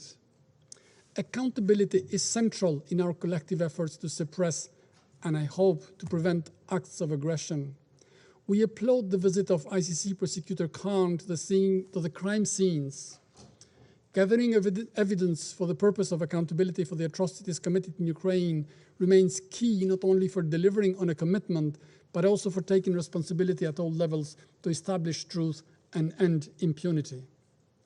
Dear colleagues, one may be sometimes skeptical of media reports here and there. To be properly informed, there is always need for critical thinking. But it would be hard to object to the credibility of the New Yorker magazine. Their latest investigative report on the siege of Cherniv is petrifying. And I quote, "The siege lasted 39 days, and according to the city's mayor, killed some 700 people, though countless more died as a result of freezing temperatures, lack of medical care, and shortages of food and medicines. Residential buildings were struck with terrifying regularity. Even the Yuri Gagarin stadium was flattened." End of quote. It could hardly be otherwise. When you attack hospitals and schools, you are not fighting against an army. You are aiming at the destruction of a population. Nina Rogasheva, a 92 years old, in a hospital bed, badly wounded. She was 11 years old when her family got the news that her father, fighting with the Red Army in the Second World War, was killed on the front. She says, amidst tears, "My father died defending Russia, and now that same Russia is bombing me." Madam President, let me end with this note. In order to enforce its long-claimed obsession, Ukraine doesn't exist. Kremlin resorted to brute force coupled with totalitarian censorship back home in an attempt to force the reality to meet the myth. What has happened in the course of the last 7 weeks shows the contrary. Reality is hard to deny, and misreading history may result into disaster. History serves not only to bear proof of what has happened in the past, but also to draw lessons and not to repeat mistakes in the future. I cannot help but go back for a moment to November 1939. Stalin decided to invade Finland. He wanted a part of it and was convinced it would be over in a matter of days. What happened was a different story in everything. The outnumbered Finnish resistance, some 3,600 people, inflicted a humiliating defeat to the 25,000-strong Soviet division at that time. For Stalin, it was a territorial grab move. For the Finns, an existential threat. No might can defeat the brave hearts of the right. What matters to recall is that the Soviet Union wanted to Sovietize Europe. It tried and it failed. The same attempt to impose one man's rule, one man's concept, one man's foolish dream is failing again, with humiliation for the aggressor, but unfortunately with dramatic consequences for Ukraine and serious disruption for the world. This is why Russia's war of choice concerns not only the fate of 44 million Ukrainians, it concerns all of us because we must not allow one country to bully the world into submission. No, no country should be free to dominate others. I thank you. I thank the representative of Albania for his statement, and I now give the floor to the representative of Ghana. Thank you, Madam President. Let me begin by thanking the Director General of the International Organization of Migration, Mr. Antonio Vitorino, and Ms. Kelly Clements, the Deputy High Commissioner for Refugees, for their comprehensive briefings and the dedicated work of their teams in Ukraine as well as in the neighboring countries through the implementation of the Interagency Regional Refugee Response Plan spearheaded by the UNHCR. Madam President, too many people have needlessly been thrust into the stark and painful realities of becoming refugees and internally displaced persons since the invasion of Ukraine by the Russian Federation. In just 7 weeks, almost 5 million people living in Ukraine have been forced to flee into neighboring countries, and some 7 million more internally displaced, with little or no hope of ever returning to their known places of abode and domicile. We commend the willingness of neighboring countries, most of whom themselves are still in fragile situations, for opening their borders to receive the exodus of people arriving daily from Ukraine. We also thank particularly those families and individuals who have generously offered to share their homes and continue to contribute food and non-food items to help assuage the needs of the refugees. We urge the sustenance of cooperation between the United Nations agencies, host governments, and the relevant stakeholders to ensure that refugee assistance and protection measures conform with the internationally accepted standards defined by the 1951 United Nations Convention on the Status of Refugees and its amending protocol of 1967. Madam President, Ghana is particularly concerned over the reports of discriminatory treatment of third country nationals, either in their endeavor to join the trains and buses transporting people out of Ukraine or in their attempt to cross the borders into the safer territories of neighboring countries. We believe that even in the most challenging circumstances, the best of our common humanity would come true if we are committed. We therefore condemn all differential treatments based on race, color, nationality, or any other distinguishing criteria, and call for the equal treatment and protection of all refugees and IDPs. In particular, we urge the easing of border controls to facilitate the entry and passage of third country nationals. We further urge host countries to refrain from forced deportations and alternatively, to provide third country nationals with assistance on the legal options to remain or voluntary return to their countries of nationality. We remain alert to the risk that such mass movements of persons pose, especially in the area of human trafficking, and urge the strengthening of oversight and accountability measures, including in transit and host countries. We call for the prioritization of the peculiar needs of the sick, women, children, elderly, and persons living with disabilities, while underscoring that all reported cases of crimes and violations of human rights, including human trafficking, gender-based and sexual violence against the women and girls, must be urgently and independently investigated to establish the culpability of those responsible and hold them accountable. Madam President, the continuous bombardment in several parts of Ukraine has intensified the need for a negotiated humanitarian pauses for negotiated humanitarian pauses and demilitarized humanitarian corridors for the safe passage of persons leaving the war-torn country, and which would allow for the unobstructed delivery of life-saving aid and assistance to those who are unable to leave. We further reiterate our call on the parties to respect and uphold their obligations under the international humanitarian law and to refrain from direct attacks on civilian populations and civilian infrastructure. Humanitarian workers and medical personnel must also be protected from harm. Our desire to see an end not only to the humanitarian crisis in Ukraine, but the fast-growing food, energy, and financial crisis that is being spawned globally as a result of the war should drive our efforts to facilitate the peaceful settlement of the conflict through dialogue and diplomacy.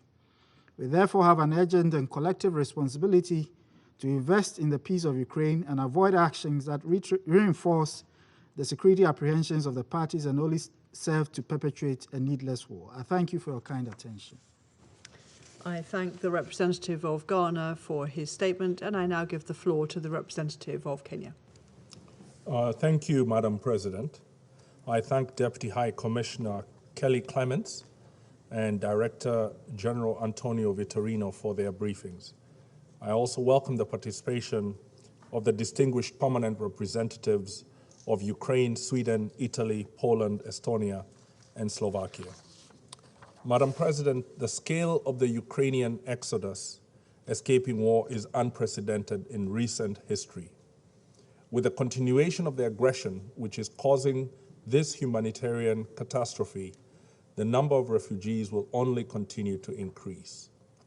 We commend the rapid mobilization by humanitarian actors, including but not limited to OCHA, UNHCR, IOM, and the ICRC. We urge them to redouble their efforts to ensure that the refugees from Ukraine are protected from forms of modern slavery such as forced labor and forced marriage. The security services of receiving countries should also make every effort to ensure that these victims of war are protected from the predation that so often comes to those who have fled their countries. We further recognize with praise Ukraine's neighbors for so generously opening their borders to the millions of Ukrainians and other nationals fleeing in fear of violence and atrocity. We continue to urge them to ensure that all refugees, no matter their race, national origin, or religion, deserve the equal protection in line with international humanitarian law. We call on the Russian Federation to end the war and to return to its important responsibility of protecting international peace and security. Ending the war is the only way to put an end to the humanitarian crisis underway. Continuing it will lead to more suffering and a steady erosion of the legitimacy and status of the United Nations, no matter its efforts to provide humanitarian relief. We further urge all actors to ensure that there are safe humanitarian corridors provided in Mariupol, Kherson, and other besieged cities. The Africans trapped in those cities should be protected by all actors, not only from the harms of bombs and bullets, but from racist treatment. Madam President, the war is leading to hunger and poverty all over the world. Ukraine's inability to safely harvest, transport, and export its commodities and goods due to the war is adding to food insecurity globally. The sanctions, which are unprecedented in scope, are also impacting global food and energy prices. We urge the largest shareholders in the World Bank and the International Monetary Fund to mobilize these funds to offer far-reaching efforts to cushion the world's most vulnerable countries. It is a particular concern that fertilizers should be made available to those countries that suffer from chronic food insecurity. But we must go further than offering arms to the poor and victimized. The extent of this crisis should impel us to bold leadership in providing a viable development path to the poorest countries, particularly in the context of climate change mitigation and adaptation. Madam President, every crisis has important lessons that can help us heal in a way that gives birth to a kinder and fairer world. One of those lessons is to recognize and act on the profound danger to all of us from ethnocentrism and racism in all their manifestations. A few weeks ago, we shared our delegation's interaction with an African student who had been studying medicine in Ukraine. She told us of the many thousands of Africans who, like her, had to make a terrifying journey to flee the war and find refuge in Europe. She spoke of the indignities and dangers they experienced from the racist treatment they received along the way. A similar story can be told by the thousands who seek to cross the Mediterranean from Africa or travel overland from Asia and the Middle East into Europe. These are not merely refugee policies. They are pointers to a fundamental flaw in the global order. It is our contention that racism and ethnocentrism, especially when they're supported and trumpeted by official policies, are the clearest early warning signals of catastrophic war and atrocity. Since we are speaking of a war in Europe, Europe knows from its tragic history and understands all too well the horrors that emerge when the full violent logic of racism and ethnocentrism can mobilize armies. This very United Nations was established after the policies of race and pseudoscientific racism of the Nazis, which built on the legacies that had generated the transatlantic slavery and other forms of violent racism in the Americas and Europe, killed tens of millions of Europeans, Asians, and Africans. To prevent a new age of destructive wars and their associated humanitarian crisis, we must build anti-racism into the very foundations of the multilateral order. From how the United Nations agencies are led and work, to refugee and climate change policies, and even in regard to Security Council reform, we must embrace anti-racism as the greatest preventive action to humanitarian emergencies. Madam President, in closing, as regards the specific humanitarian crisis in Ukraine today, the most humane action that can be undertaken is a cessation of hostilities. We call for that cessation, and one that has clearly defined contact lines and humanitarian corridors, and a cessation that sets a foundation for a lasting peace settlement that respects the sovereignty, territorial integrity, and political independence of Ukraine. I thank you. I thank the representative of Kenya for his statement, and I now give the floor to the United Arab Emirates. Madam President, I'd like to thank Director General Antonio Vitorino and Deputy High Commissioner Kelly Clements for their valuable briefings. As we heard from today's briefers, and in all our meetings on Ukraine since the conflict began almost 2 months ago, the human costs of the war are staggering. In a clear example of the toll the conflict has taken, more than a quarter of Ukrainians have fled their homes in this short period of time, 90% of whom are women and children. We call on all parties to uphold their obligations under international humanitarian law. We also reiterate that an immediate cessation of hostilities throughout Ukraine is imperative to move towards a peaceful solution to the war.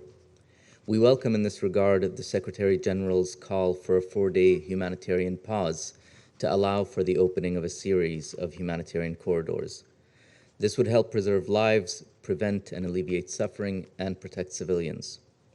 More broadly, in the context of the current situation, I would like to focus on 4 points. First, dialogue remains the only way to sustainably end this conflict. The UAE supports the ongoing negotiations between the parties, and we support all good faith efforts aimed at reaching a peaceful resolution of the conflict. Women's full, equal, and meaningful participation in all peace efforts must be guaranteed, considering their critical role in building a more sustainable and durable peace. Second, the human suffering of the conflict requires significant resources to render aid to those in need. In particular, we commend the generosity of neighboring countries and others in hosting large numbers of refugees, particularly Poland and Romania, who together have taken in more than 3.4 million Ukrainians, as well as Moldova, which has taken in more than 400,000 refugees, amounting to 15% of its total population. We also commend the European Union for its ongoing support to states bearing the brunt of the refugee crisis. Additionally, the UAE recognizes with appreciation the work of the UNHCR and the IOM in supporting refugees in host countries. Their work is essential to provide ongoing care and reassurance after many have lost so much in the war. We also reiterate our call to allow civilians to safely and voluntarily evacuate from conflict-affected areas and for humanitarian aid to reach those in need, in accordance with international law. Third, we reiterate the need for a gender-responsive approach to be implemented in all humanitarian efforts in Ukraine and host countries. We are particularly concerned about increasing reports of human trafficking, ensuring that structured systems are put in place at border crossings to vet assistance providers and to detect, prevent, and suppress the criminal activity of traffickers is essential to ensure the safety of women and children. In that context, the humanitarian response must include the voices of women who can inform the provision and delivery of humanitarian assistance, services, and programming efforts with their needs at the center. Fourth, we need to also address the global impacts of the conflict in Ukraine urgently and effectively.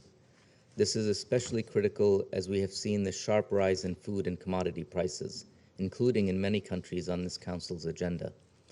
To conclude, we should spare no effort to end the conflict and the ongoing humanitarian strategy through diplomacy, and the UAE will support any initiative to this end. Thank you, Madam President.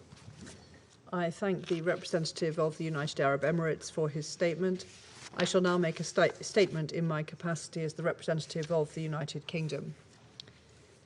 I'd like to start by thanking Kelly Clements and Antonio Vitorino for their briefings. And as we've heard today, the people of Ukraine continue to bear the terrible costs of Russia's invasion. And as Russia begins a new offensive on the Donbass, millions of Ukrainians face further suffering. Our consideration of the humanitarian situation in Ukraine must be guided by two overarching principles: protection of civilians and prosecution of war crimes. After 55 days of war, 7.1 million people are displaced within Ukraine, and 4.7 million people have fled to neighbouring countries.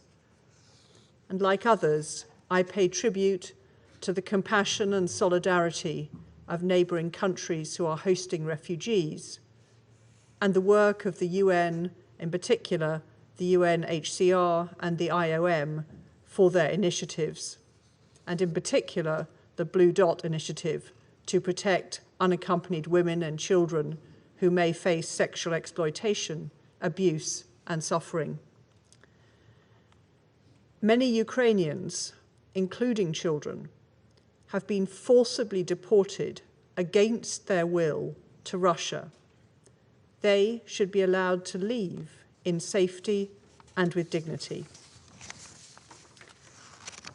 For the thousands of civilians remaining in Mariupol, Kherson, Donetsk, Luhansk, and other cities, struggling to survive without food, water, warmth, and medical supplies, the UK joins others in supporting the Secretary-General's call for an urgent humanitarian pause to allow assistance to reach civilians in the hardest hit areas. And to this end, the UK has pledged almost £400 million in aid to Ukraine and is a leading humanitarian donor, providing £220 million of humanitarian assistance to deliver life-saving assistance and support countries receiving and hosting refugees. We have also guaranteed $1 billion in World Bank lending to Ukraine. Second, the prosecution of war crimes. For those who suffered in Bucha, Irpin, Borodyanka, Chernihiv, and many other towns from Russian forces' occupation and atrocities. Let there be no doubt that justice will be sought for these crimes against humanity. We welcome the International Criminal Court investigations led by Karim Khan, which are underway. As the prosecutor said, Ukraine is now a crime scene. The investigations of the appalling sexual violence in Ukraine will be informed by the Murad Code, which we launched here last week, and are a vital step towards supporting survivors and bringing perpetrators to justice. For the sake of those we could not protect from violence, there must be prosecution of those who committed it. Finally, we should not ignore the looming humanitarian needs caused by secondary displacements, as the economic consequences of this war translate into rising food, energy, and finance costs, exposing more than 1.2 billion people in 69 countries to perfect storm conditions. The urgent and simple solution to this humanitarian crisis is for President Putin to stop the war. I resume my function as President of the Council. I now give the floor to the representative of Ukraine.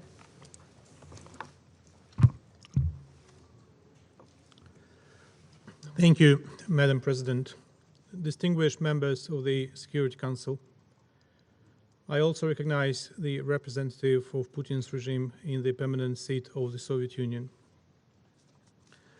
First of all, I would like to thank Minister Coveney, as well as Director General of IOM, Antonio Vitorino, and the Deputy High Commissioner for Refugees, Kelly Clements, for their statement and briefings. Distinguished colleagues, yesterday morning, surgeons in Lviv carried out an operation on a 3-year-old boy by the name Miron, an IDP from Kharkiv.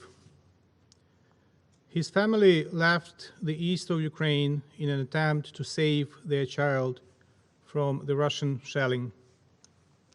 Unfortunately, Russian rocket attacks against Ukrainians have no bounds, and Miron's family came under a Russian airstrike on the other side of Ukraine, while in the vicinity of a car service center hit by a Russian cruise missile. Fortunately, Miron survived. Unlike 7 other people killed by this airstrike on Lviv, unlike 3 people killed by Russian shells in his native Kharkiv just today, unlike many other Ukrainians whom Russia is killing right now. One may like to ask Putin's representative how the attempted murder of a 3-year-old boy near a car service center in Lviv could protect Donbass from neo-Nazis. But I will not do that, as it would simply be a waste of time to listen to another lie that the Russian representative is feeding us to justify what cannot be justified. Let their deeds speak for themselves, and they are sinister. It was also yesterday that Putin granted the 64th Motorized Infantry Brigade of the Russian Army with the honorary title of Guard Brigade. As an argument, Putin referred to so-called, I quote, mass heroism and valor, tenacity and courage, end of quote, of the soldiers of the above brigade. Let it be remembered that the 64th Brigade was supposed to seize Kiev according to the initial Russian plans. They failed and were deployed in the town of Bucha for almost the whole of March. A month that was turned into a period of terror against civilian population of the occupied town. The soldiers of this brigade, and many of them have already been identified, and they are responsible for mass atrocities in Bucha.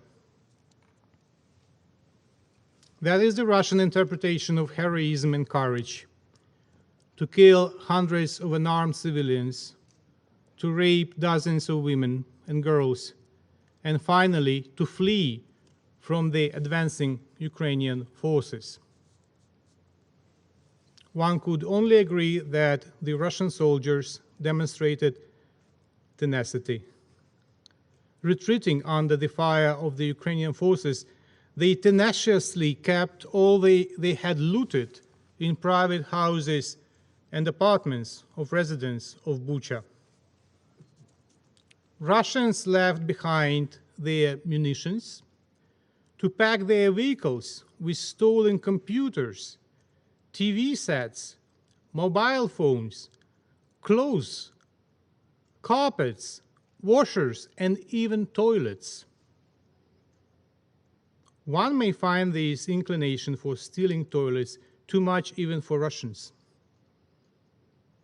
However, it should be remembered that about a quarter of Russian households still do not have access to indoor plumbing.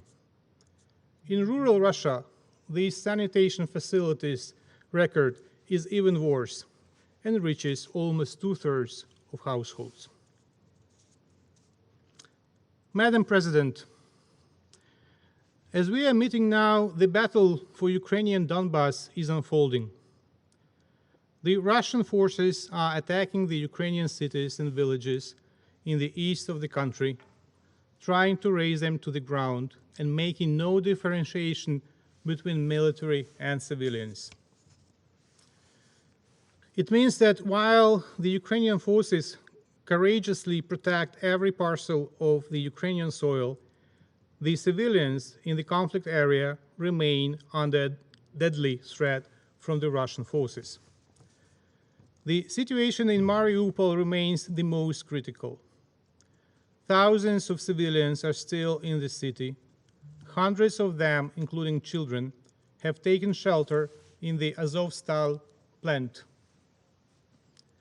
They need immediate safe evacuation, and the Russian forces are well aware of this. Instead, the Russians deny all requests from the Ukrainian side, world leaders, and the UN high officials for evacuation corridors for civilians. The Russians continue to shell Azovstal and the entire city with aerial bombs, rockets, and heavy artillery. The Russians have also blocked humanitarian convoys with food and medicine from Ukraine and international organizations to the city. Every time it seems that we have already got accustomed to the ignoble methods of Russian warfare, and every new piece of news from Mariupol and dozens of other hotspots proves that Russians are still able to hit new lows. I call on the Security Council to urgently exercise its authority in accordance with the UN Charter to save the innocent civilians of Mariupol and other eastern cities and towns who remain hostages of the bloody war fantasies of Putin. I would also like to acknowledge the importance of today's call by the Secretary General for a humanitarian pause to allow for the opening of a series of humanitarian corridors. We demand Russia follow this call. What have we just heard, however, from a Putinite instead? And I quote, "Calls for a ceasefire sound false and insincere," end of quote, followed by a torrent of tommy rot and drivel from the comrade in the Soviet seat. Distinguished colleagues, we commend the UN humanitarian team's continuous efforts to to support Ukrainian citizens on the ground.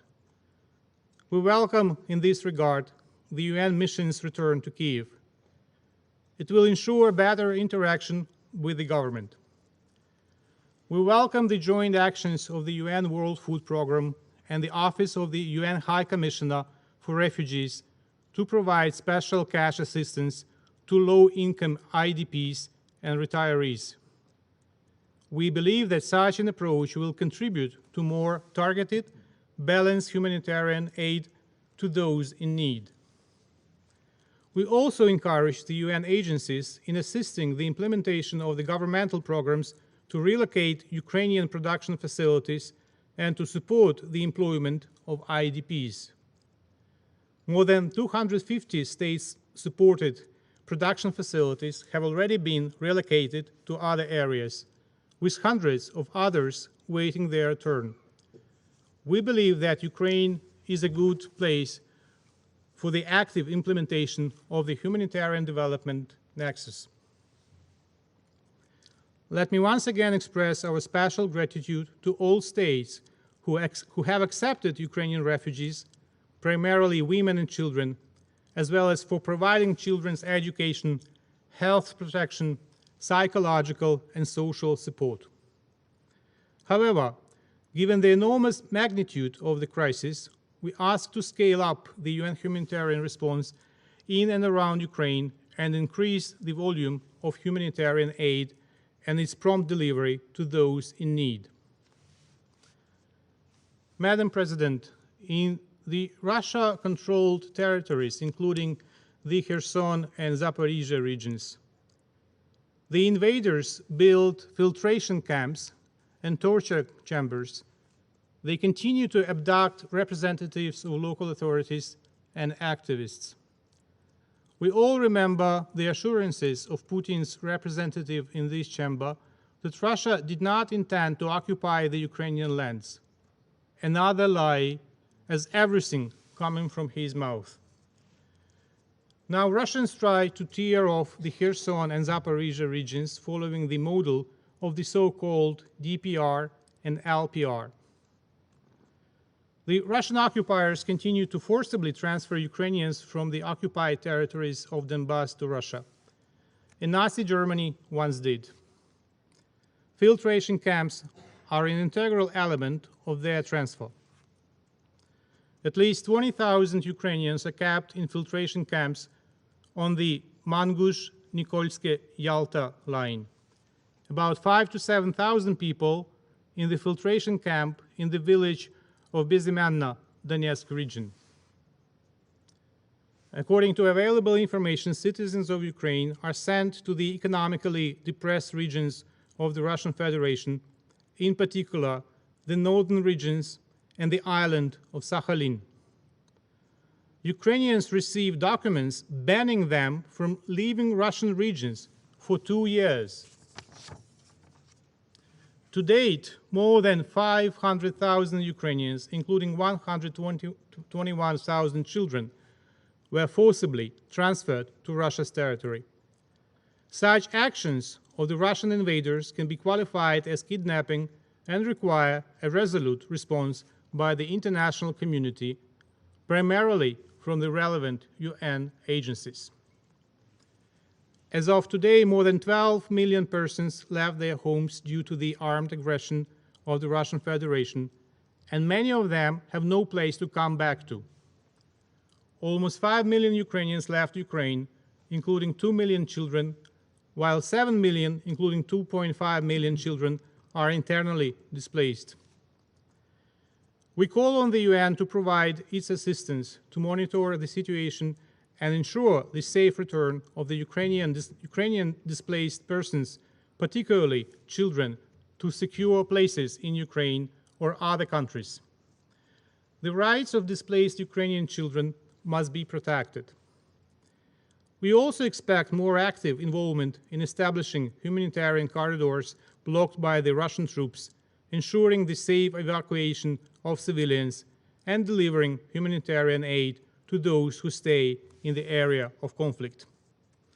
Since the 5th of March, the government of Ukraine, through the ICRC mediation, offered 348 humanitarian routes. 303 of them were agreed upon, but only 176 took place. As of the 18th of April, more than 290,000 people were evacuated. None of 38 attempts by the Ukrainian authorities to arrange humanitarian corridors for civilians from Mariupol and Volnovakha was successful due to the unwillingness of Russia. Dear colleagues, since January, we have held more than a dozen meetings on the Russian aggression against Ukraine. We all value our time, so let me ask you, how do our meetings influence those who occupy a seat that the Charter still allocates to another already defunct entity? How many meetings of the Security Council will be held with the same result without changing Russia's role in the Council? Colleagues, it appears that these meetings do not affect much either the security situation on the front line or the humanitarian situation in Ukraine. I do not underestimate the commitment of our partners to help Ukraine at the bilateral level. However, what is the role of the Security Council in this regard? The organ that failed to prevent the war and is still failing due to the Russian actions to stop it now. Unfortunately, in this chamber, we continue to listen to the subjects of a future war trial and make statements before them. For what reason? Are you ready to relegate the role of the Security Council in addressing the war security crisis on the European continent since the Second World War to discussions only? I strongly urge the Security Council to seriously address the issue of how to solve the problem of Russia's dubious presence in this chamber that impedes the Council's effectiveness in exercising its primary responsibility to maintain international peace and security. Why has this organ no influence on Russia's war against Ukraine? The answer is obvious, because the Security Council continues to pretend that Russia is a full and legitimate permanent member. I see no meaningful change in the role for the Security Council if an answer is not found soon. Russia must be stopped for the sake of peace, for the sake of Ukrainians and people throughout the world. I thank you. I thank the representative of Ukraine for his statement, and I now give the floor to the representative of Sweden. Thank you very much, Madam President. And I have the honor to deliver this statement on behalf of Denmark, Finland, Iceland, Norway, and my own country, Sweden. Let me start by thanking the briefers for their clear and concise remarks. I also want to pay tribute to the staff of their respective organizations and all other humanitarian workers on the ground in Ukraine and in neighboring countries. We are immensely grateful for their efforts, which sadly are essential for the safety and dignity of so many Ukrainians. UNHCR and IOM are doing impressive work to assist refugees and IDPs, and we encourage you to continue to scale up your work. As we have heard today, and as evidenced by so many testimonies from those who have fled, the efforts of humanitarian actors are dwarfed by the unspeakable horrors caused by the unprovoked, unjustified, and illegal Russian aggression against Ukraine. The decision to launch this war places a heavy responsibility on those who made it. Madam President, we welcome the efforts of humanitarian actors to assist and protect as many people in need as possible, as well as the hospitality and generosity of those countries that are hosting refugees from Ukraine, where Ukraine's immediate neighbors, Poland, Moldova, Romania, Hungary, and Slovakia, deserve particular recognition. The Nordic countries are proud to be part of a donor community that has mustered an impressive response to the initial humanitarian appeal of $1.1 billion. Going forward, let me highlight a few elements that we see as particularly important to further improve the efficiency of humanitarian work. First, safe, rapid, and unhindered humanitarian access must be ensured, not least to the areas hardest hit by the conflict, and particularly places which risk being encircled. Access to places like Mariupol and Kharkiv is still granted on a case-by-case basis and requires complicated negotiations, while the humanitarian needs are on a scale that requires sustained access. The main cause for the lack of access are the attacks by the Russian Federation on areas where civilians are located, which compromises the safety and security of humanitarian actors on the ground. We call on the parties to the conflict to abide by the obligations to allow and facilitate access to the east and to other hard-to-reach areas, recalling again the particular responsibility that rests on the shoulders of the invading forces. We welcome in this regard the efforts by the Emergency Relief Coordinator to negotiate a humanitarian ceasefire during his recent visit to Moscow and Ukraine, and we strongly support the Secretary General's call for a humanitarian pause. Second, in line with humanitarian principles, protection and assistance must take into account the needs of everyone living in a situation of vulnerability. We see how women who have chosen to stay are at heightened risk of sexual and gender-based violence. We also see how the elderly and people with disabilities are unable to leave. These aspects must be fully integrated into the humanitarian response. Third, international humanitarian law must be respected. Civilians must never be a target, and civilian infrastructure must be protected. Sexual violence can never be tolerated. This brings me back to the issue of responsibility. No amount of denial and disinformation will prevent accountability for serious international crimes, including war crimes. Madam President, we are now almost 8 weeks into Russia's full-scale aggression against Ukraine. During that time, we have witnessed horrific atrocities that have ended, ruined, or disrupted the lives of millions. But we have also seen the international community coming together in solidarity with Ukraine. And most importantly, we have been deeply impressed by the incredible resilience of the Ukrainian people. In conclusion, we recall the 2 resolutions from the emergency special session of the General Assembly, as well as the order by the International Court of Justice issued on 16 March this year. All of them include a clear call on Russia to stop this war. But let us be candid.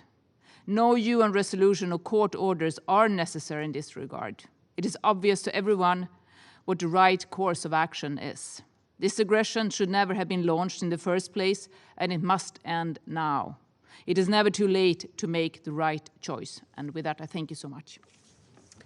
I thank the representative of Sweden for her statement, and I now give the floor to the representative of Italy.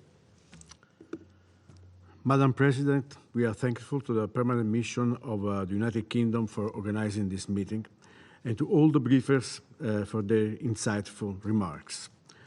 First and foremost, let me take this opportunity to reiterate Italy's firm condemnation of the unjustified and unprovoked aggression by the Russian Federation against Ukraine, and our full support to Ukraine and its people. We are deeply concerned by the repeated attacks on civilians, including women and children, and by the testimonies and reports of war crimes, grave breaches of international humanitarian law, and serious violations of international human rights law perpetrated by the Russian armed forces. As the horrifying images we have been seeing in the last month confirmed, human displacement is the inevitable reaction to the scourge of war and the search for the safety of civilians. As it has been mentioned, 7.1 million people are indeed internally displaced, and there are over 4.5 million refugees. Even though these numbers are already shocking, they are continuing to grow as we speak. Refugees are a priority that requires an international and coordinated approach. Hence, we welcome the efforts of IOM, UNHCR, and the other UN agencies on the ground in order to try to alleviate this unbearable human suffering. We provided a contribution of about 20 million euros to the UN flash appeal and 6 million euros to the Red Cross. Madam President, Italy has been following migration flows from Ukraine since 2014, also in the light of the presence of a large Ukrainian community in our country. Almost 250,000 Ukrainians live in Italy, accounting for one of the largest Ukrainian diasporas in the world before the war. In addition to them, we have already welcomed almost 100,000 refugees, and we are ready to do our part in assisting all the Ukrainians arriving in Italy. Nonetheless, we must point out that the Ukrainian refugees crisis is a protection crisis for women and children that account for 90% of all those fleeing from Ukraine across the borders. We know that the risks of gender-based violence, trafficking, abuse, psychological trauma, and family separation increase in times of conflict and displacement. But given the gender profile of this refugee outflow and the fact that many children have fled alone, these risks are incredibly high. The testimony of rapes and sexual violence by Russian troops that are now emerging are in fact utterly disturbing. The protection and promotion of women and girls' rights and the fight against all forms of sexual and gender-based violence, both in times of peace and armed conflict, is a long-standing commitment of Italy. We believe full accountability must be ensured for the individual perpetrators of such violations, so as to avoid any form of impunity. Madam President, while reaffirming our condemnation of the Russian aggression, Italy reiterates its call for an immediate cessation of hostility, the withdrawal of the Russian military forces from the international recognized borders of Ukraine, and the return to a negotiating path. We also reaffirm our heartfelt solidarity with Ukraine and its people and mourn all the victims of this senseless war. I thank you, Madam President. I thank the representative of Italy for his statement, and I now give the floor to the representative of Poland. Madam President, members of the Security Council, Excellencies, I would like to thank the UN Deputy High Commissioner for Refugees and the Director General of the International Organization for Migration for their interventions today. It is important that both the UNHCR and the IOM maintain their presence across Ukraine and support refugees and IDPs in their everyday needs. Madam President, as a consequence of the Russian invasion on Ukraine, we are witnessing one of the gravest displacement and humanitarian crises on record. On March 6th, the UN High Commissioner for Refugees, Filippo Grandi, rightly described it as the fastest growing refugee crisis in Europe since the World War II. The rate at which people are fleeing Ukraine is unprecedented, even when compared to the displacement crisis in Venezuela, Afghanistan, Syria, and Iraq. Since day one of the war, Poland has remained open to those fleeing the atrocities of the Russian aggressions. And we registered people of 170 nationalities. All of them are treated equally and accordingly to their legal status. We are now welcoming in our homes most of the 3 million people. Our estimations show that 75% of them voluntarily decided to stay in Poland, and we welcome their choice. Madam President, we need to ask ourselves one very simple question. Since we all agree that this is a crisis of unprecedented scale and the fastest growing crisis since World War II, Have we all, as an international community, responded to it on an unprecedented scale too? Let me be 100% frank with you. The answer is both yes and no. Yes, we have seen the exceptional outpour of solidarity and political support from many corners of the world. Our societies have opened their hearts and homes to the distressed, and our governments have strongly condemned the aggressor and followed with the sanction regimes. The General Assembly had adopted important resolutions.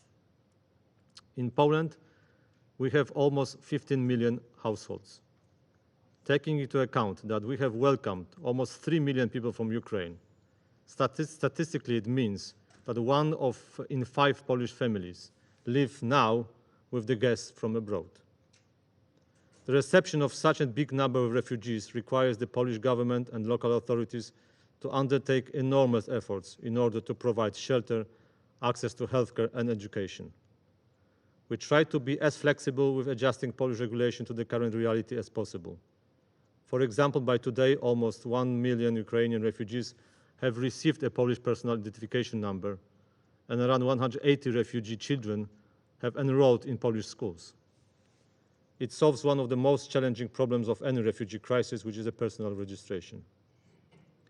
At the same time, it is obvious that Poland and other neighboring countries of Ukraine will not be able to shoulder the burden of this crisis on their own. Even though in Poland we have a simple principle. We help first with our own means, only then we wait for international assistance, not the other way around. It is unprecedented scale that requires an increased involvement of the UN agencies and the support of the whole international community. Only a concerted effort will bring relief for the suffering. And this help must come not in words, but in deeds. Madam President, for the sake of the time, I would like to draw your attention to the following just 3 aspects. First, the need of coordination of our efforts. Since the beginning of the war, Polish government, NGOs, and individual society members have been delivering humanitarian assistance to Ukraine, as well as facilitating deliveries of aid from third countries. In fact, between 1.5 to 2,000 tons of such aid are being shipped every day from Poland.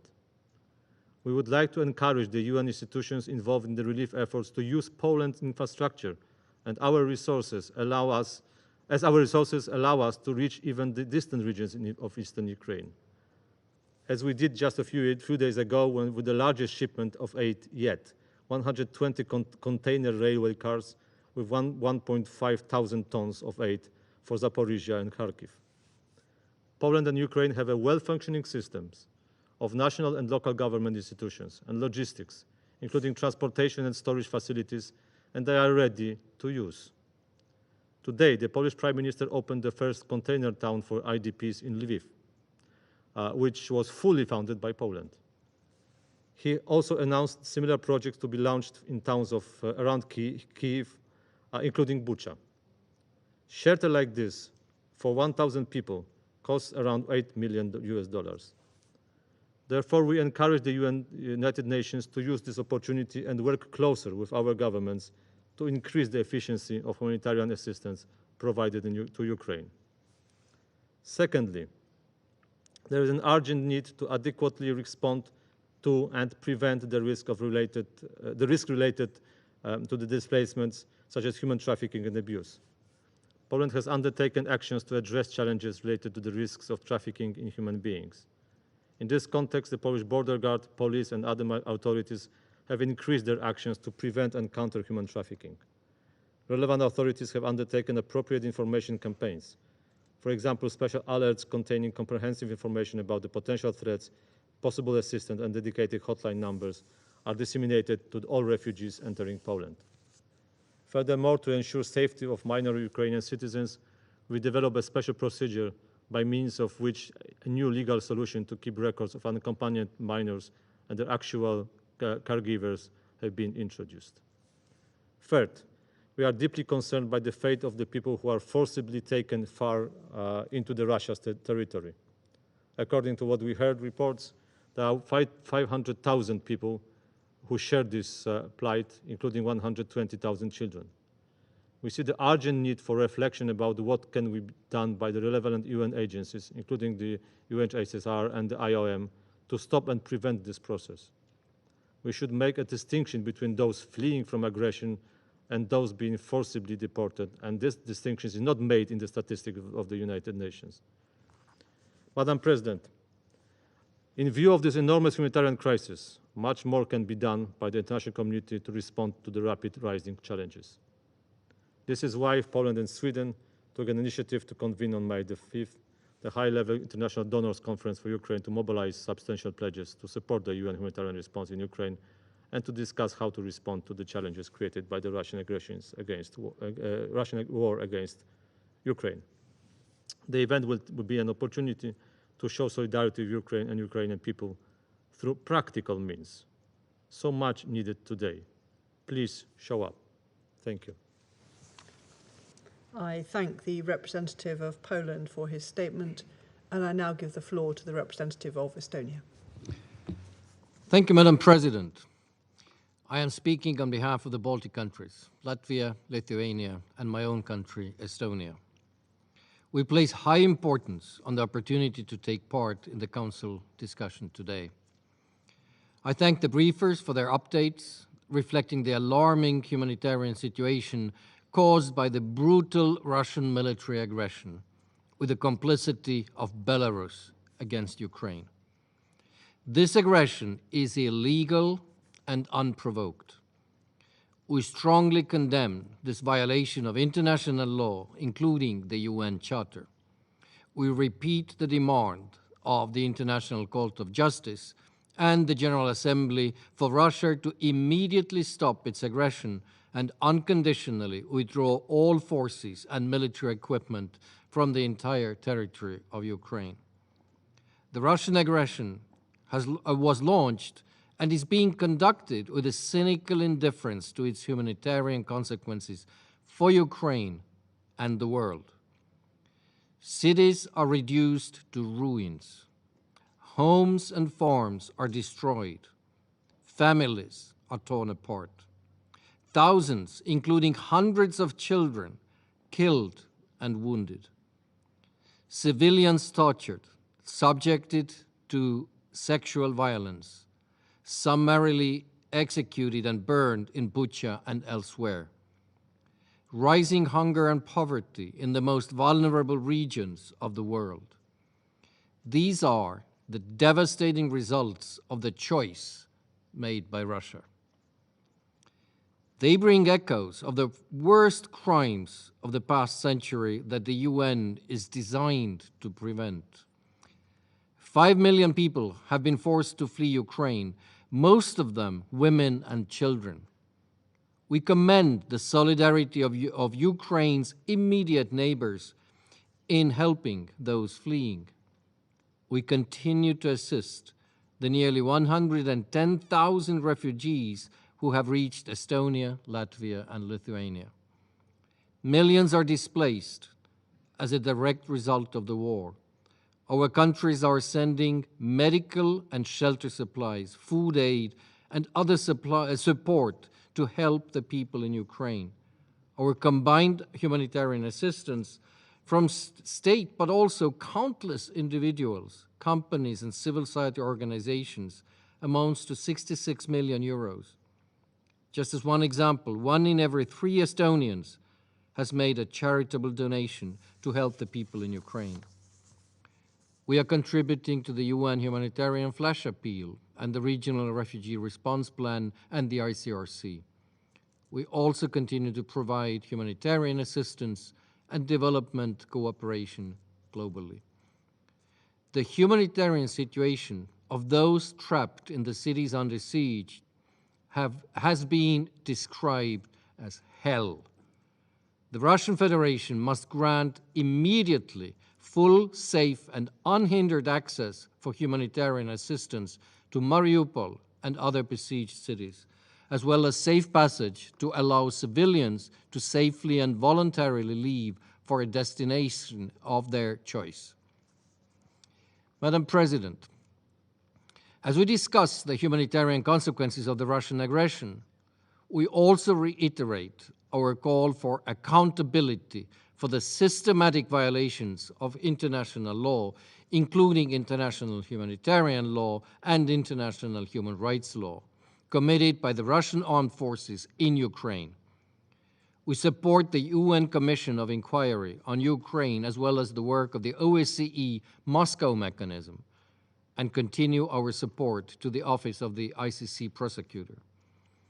But we cannot forget that while these investigations are underway, countless civilians continue to be targeted by Russia in Ukraine every day. The Russian attack against the sovereignty and territorial integrity of Ukraine within its internationally agreed borders needs to stop now. I repeat, Estonia, Latvia, and Lithuania stand with the people of Ukraine, women, men, and children, who have shown immeasurable courage. We stand with humanity against brutality. Thank you, Madam President. I thank the representative of Estonia for his statement, and I now give the floor to the representative of Slovakia. Thank you, Madam President. Since 24 of February, the Security Council has been actively engaged in the issue of situation in Ukraine and held multiple meetings simply due to one reason, the Russian decision to start the senseless war. Consequences of the Russian unjustified and unprovoked aggression against Ukraine in blatant violation of international law and principles of the UN Charter are unprecedented and outrageous. We would like to thank today's briefers for the information provided, which unfortunately confirmed our ongoing grave concerns about the deterioration of the humanitarian situation in Ukraine. Conflict has already resulted in significant human costs, including a growing number of civilian casualties and damage to critical civilian infrastructure. The numbers of killed and wounded civilians are shocking.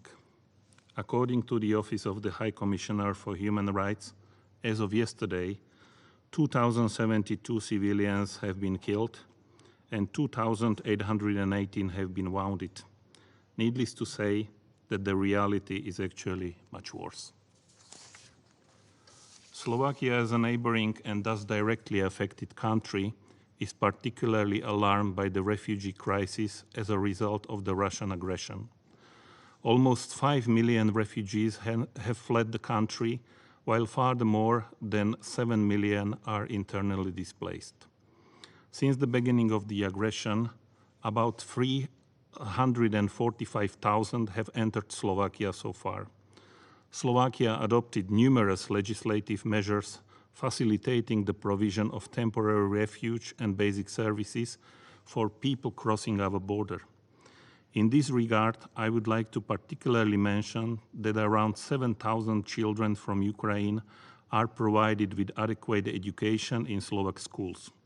Our government, our humanitarian organizations, municipalities, businesses, as well as individual citizens are determined to continue providing strong humanitarian support to relieve the suffering of the Ukrainian people.